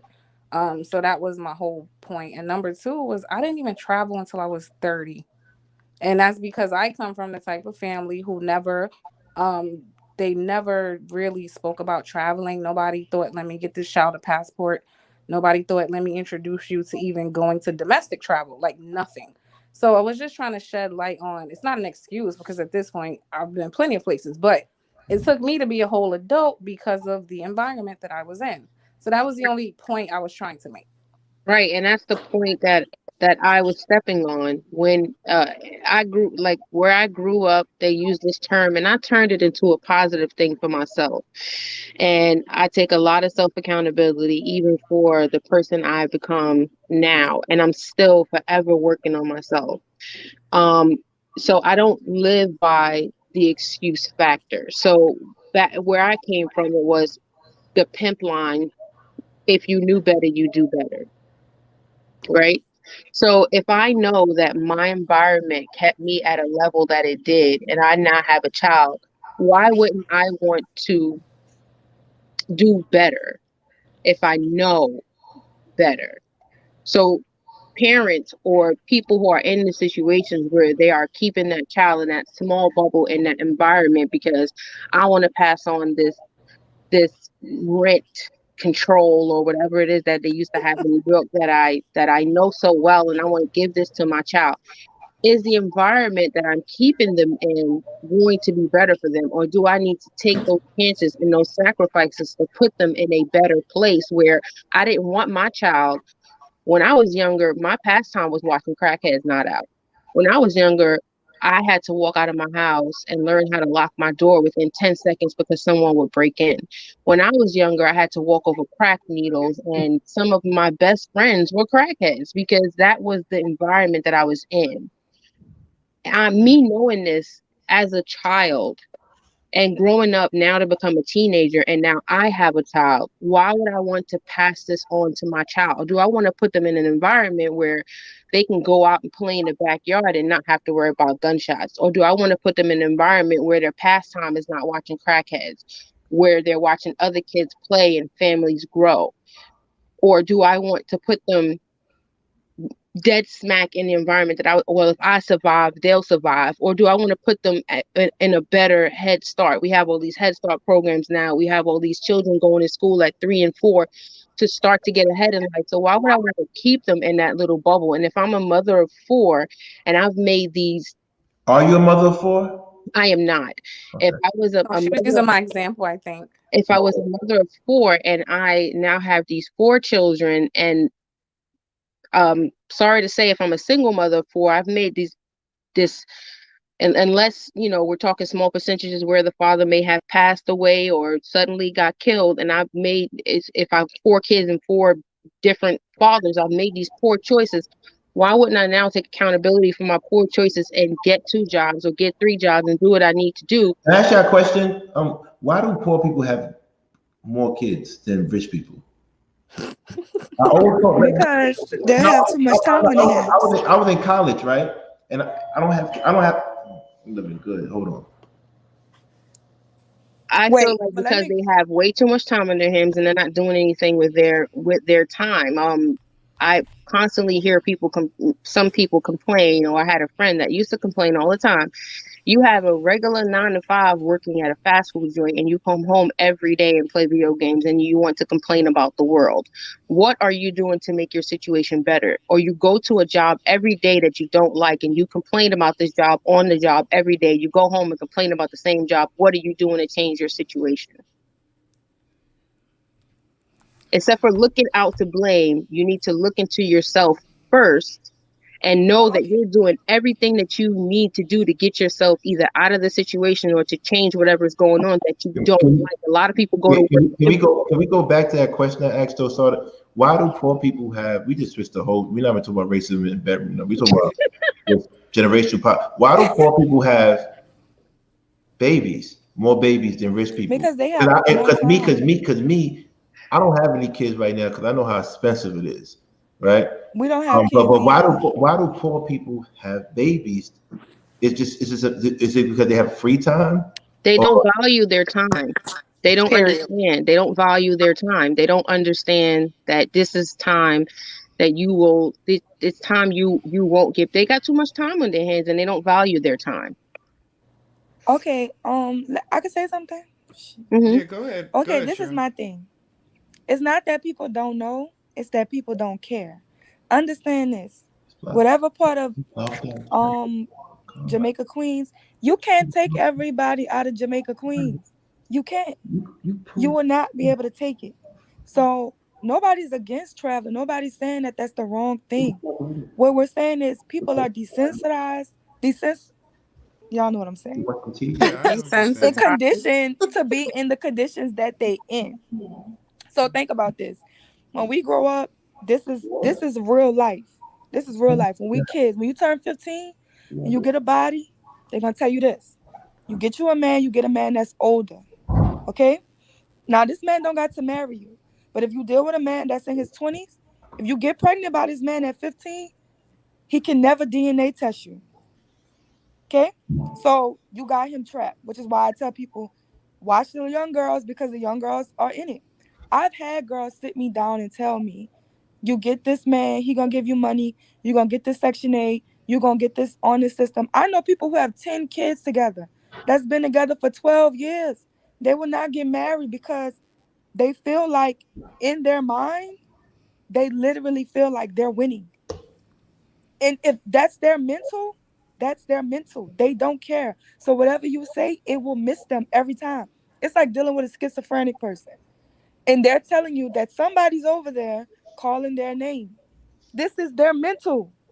You won't be able to stop their I need to mental. order my That's why they food. say That's it's easier to crazy. build strong children I than to thought. repair broken King men. mute. Oh shit. Because it's like Sorry. you have to understand that these people are conditioned to feel like this is life and there is nothing beyond it. And there is no way that you just think you're going to take every little child out the hood. Just like what y'all saying, do black men approach you different than white men? No, they don't. Because y'all are thinking that every black man is a hood nigga. Hood niggas gonna approach you like hood niggas. I drive trucks. I meet black people all over this country.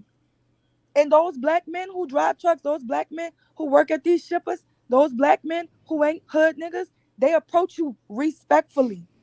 Just as respectful as the white man who's not from the hood.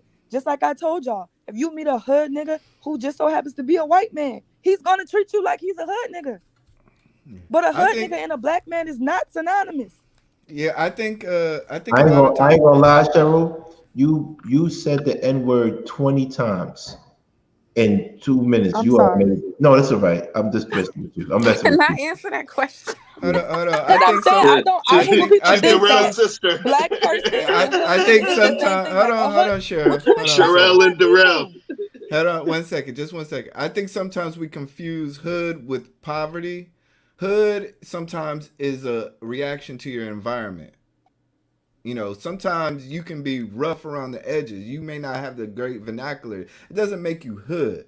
Like what Cheryl was saying, there's a lot of men who black men who drive trucks. I did an interview on my channel with one. You can probably just off face value consider him a hood, but he's nothing but that. He has tattoos and everything. So hood and poverty doesn't necessarily go hand in hand.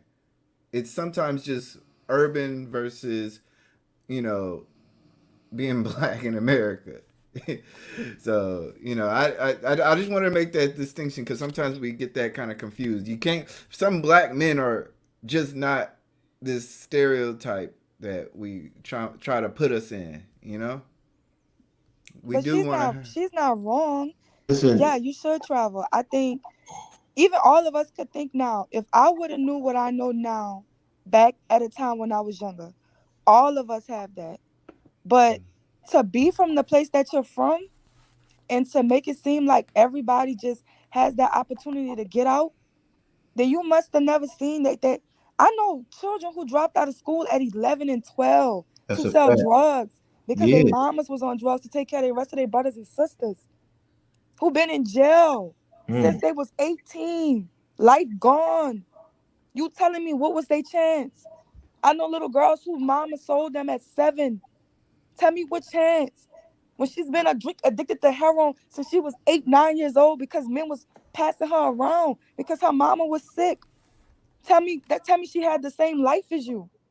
You don't understand your privileges. It was easier for you to be a product of your environment than for you to overcome. And if it wasn't, they'll have more numbers. They'll have more numbers of people succeeding. So don't ever get to a point where I made it out, so it's just easy. No, that shit is still hard. You a beast. Look at yourself like that. Because it ain't changing the situation. Just because you the crab that jumped out the barrel and you running home safe, don't mean that the ones at the bottom gonna be cooked. The chances are the ones at the bottom is gonna be cooked. So it's easy to speak from this place like everybody should want better. Everybody should want better. But better is different for everybody. Because your mind is conditioned to say, this is more. I value this more. What do you Bootstrap. value? What do you value? Because people get taught you're a sponge. Children are sponges. They'll tell you the ages from a child, when a child is born to by the time a child is 6 is the most important time in their life. Because by then they got their personality and whoever they're going to be, most likely it's done. That's who they're going to be by the age of 6. So if you ain't seen nothing but this is what life is every time I go out my door, that's why people fall in the trap. It wouldn't be a mental cycle if it was so easy to break. And So that's very But true. we And want we hold on. nothing. We want to everybody get their final thoughts. We got 5 minutes left to end this. We don't want to go 4 hours. And But everybody get their final thoughts. Can I Make quickly it quick. answer about the Everybody, no, trap? everybody's gonna get their final thoughts. Everybody, that's right? what she's saying is very true. But what I'm saying is, if we all get a mindset to not be the crabs at the bottom of the barrel, what would be the percentages? It's like we're all trying to be the crabs at the bottom of the barrel because it's easier. The more of us that fight to get a better life, the less of the percentage that'll be for the ones who don't. Now, I understand we can't save everyone, but when you start to get a mentality of knowing better and doing better, you lessen those percentages. Okay. So, Bliss, final words. Well, I wanted to quickly answer your question about why do poor people have children. I don't have Okay. children, but my opinion is a lot of the social conditioning, they grew up watching their parents do it. Um, I believe some women like to do it because they believe that's going to keep a man. It is not, but I think some women do that. I've even seen women do it because they knew the baby would bring a check, even though they knew the man would never be with them, but they knew, oh, he's in the military or he got such and such job, so this is another means for me not have to work. So long story short, I think there's a lot of reasons.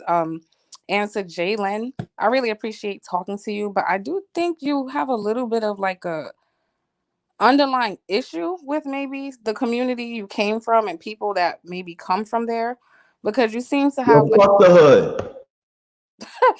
I agree. But it just, you seem to have like no compassion for the fact that some people is really not a choice for them. And that's all I have to say. Right, with that being said, y'all gotta talk about this on Conversation with Queens because y'all two are definitely, y'all three actually are definitely dynamic. Y'all should go in there and have these debates as well. But we love you talking about here. Final words, Sherelle.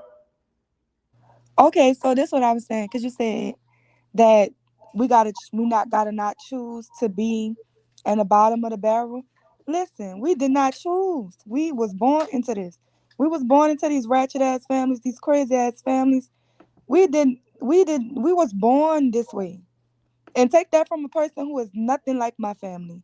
But I love my family. I'm not judging nobody for nothing. And I have people in my family that's murderers, drug dealers, in jail, on drugs. I love my family because I know the circumstances that set up. We was already at the bottom, yo. You don't choose. These children don't get to choose the life that they were born into. We don't. At 18, we make these decisions. So before you judge and you feel like it, go to schools. Offer to be a big sister. Start a program where you're mentoring the youth, because it was people that wasn't in my blood related family that had to come put God in my life and teach me and tell me I could be more than everybody that was around me when I was a little girl, for me to even believe that I could be.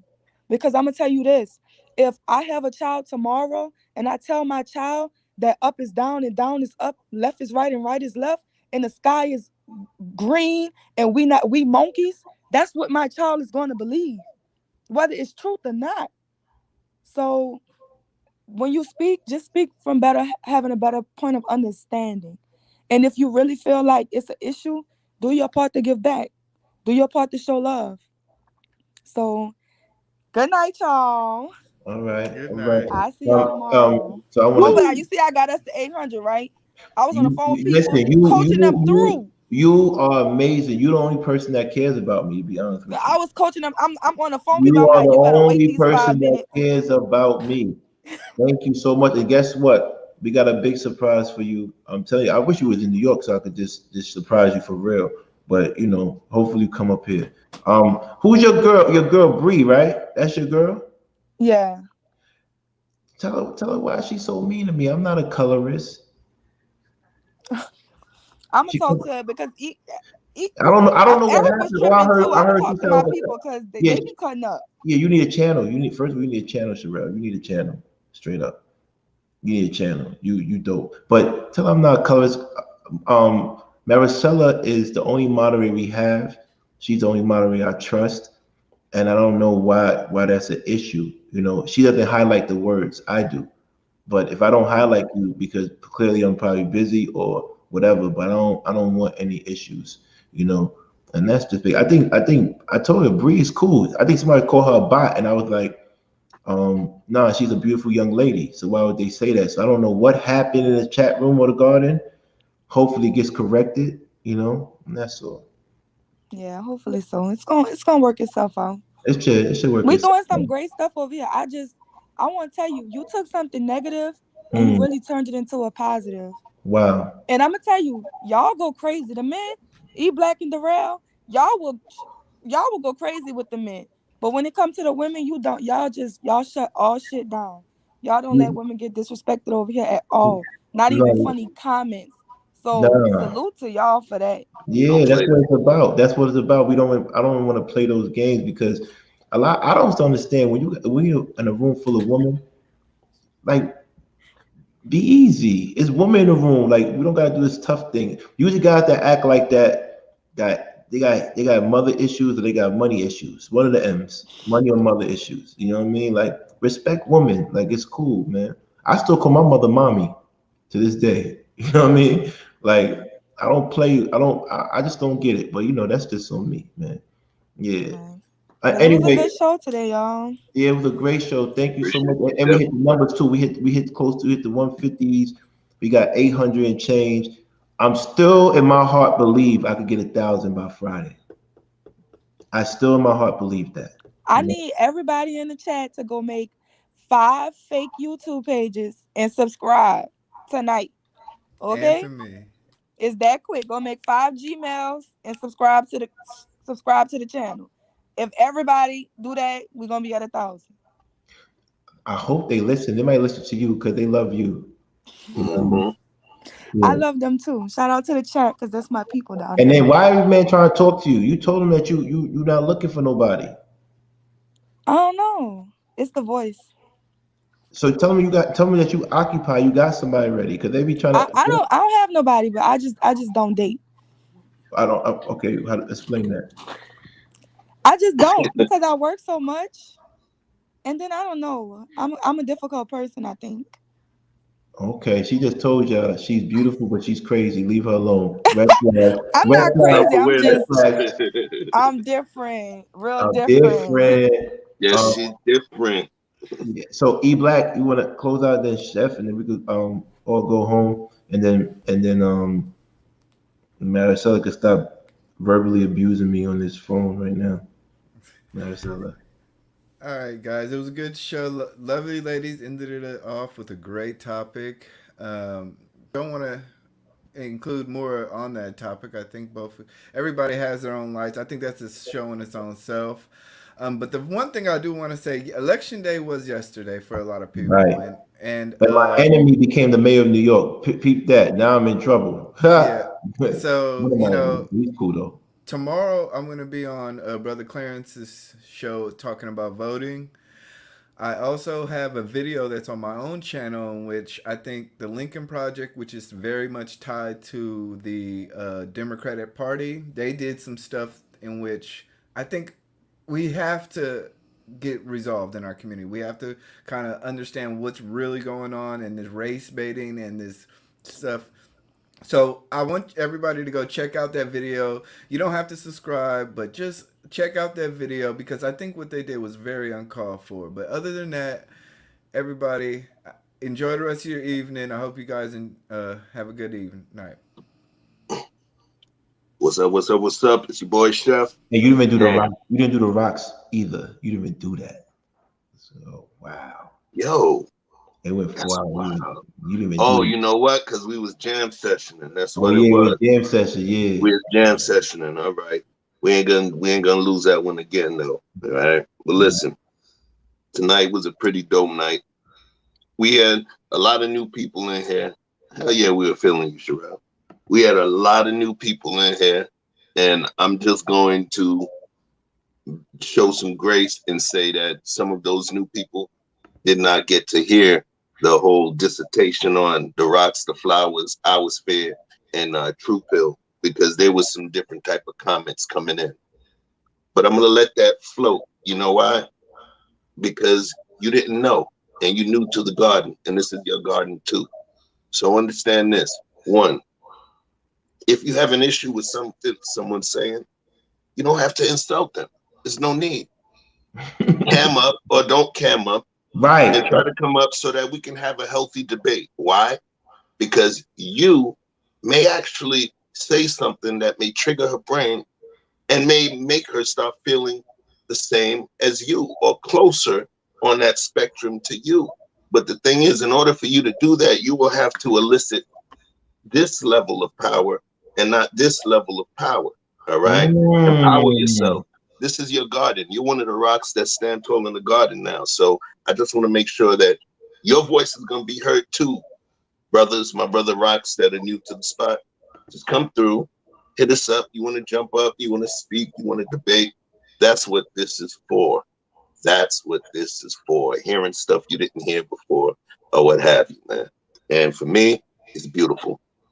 What took place tonight was dope. I love being able to fall back to and watch you guys do what it is. So thank you for being here. Our garden has grown over 30 something people in one freaking night. One night. It's beautiful. So I'm humbled by it. I'm not gonna lie to you. Chef said it all. Chef really said it all. But one thing I'm gonna do is if I see you disrespecting a flower, you're not coming up. Because that's one of our rules. We can't do that. We promise to make this a safe space for women. So even if it's a jokey joke, I know when it's a joke, and I know it's a joke trying to play a girl or a woman, right? Y'all could joke on each other, but when it gets to the point where it's a little personal, don't do that. Now, if the women joke on y'all, I get it, but they could joke on us. But come on, man, eat that, man. Just eat that. Like that's like, come on, please eat that. eat that. Now, if But they we get want our flowers to be poised as well. right, and You but get what I'm and then saying? Because you know some of the rocks can be a little sensitive. You know, they could be a sedimentary stone. right, sandstone. But you know, it's funny because he should go hard on a lot of the dudes, and we eat that. A lot of people go hard on it. We eat that. For me to go hard on E Black, he eats that. You know what I'm saying? They go hard on me. We eat that. So don't take it personal from the flowers. And if they eat and if they say something, you know, just ignore it. We Man, gonna don't address just name one person. I get it from a lot, man. I am that. public enemy number one. But what you're not gonna do is continue to bother Maricela because she really don't bother anybody. So when you do that, you just being a bully. You reaching. Like she don't bother anybody. How you gonna call a woman who gave birth to a black child a racist? You all the way fucked up for that. You know what I mean? Like you all the way fucked up for that. So anyway, that's just me. You have a beautiful day and a beautiful evening tomorrow. I hope everybody in this room tomorrow is full of abundance and greatness. Take care. Peace to the garden. Peace to the garden. Somebody said you work for King.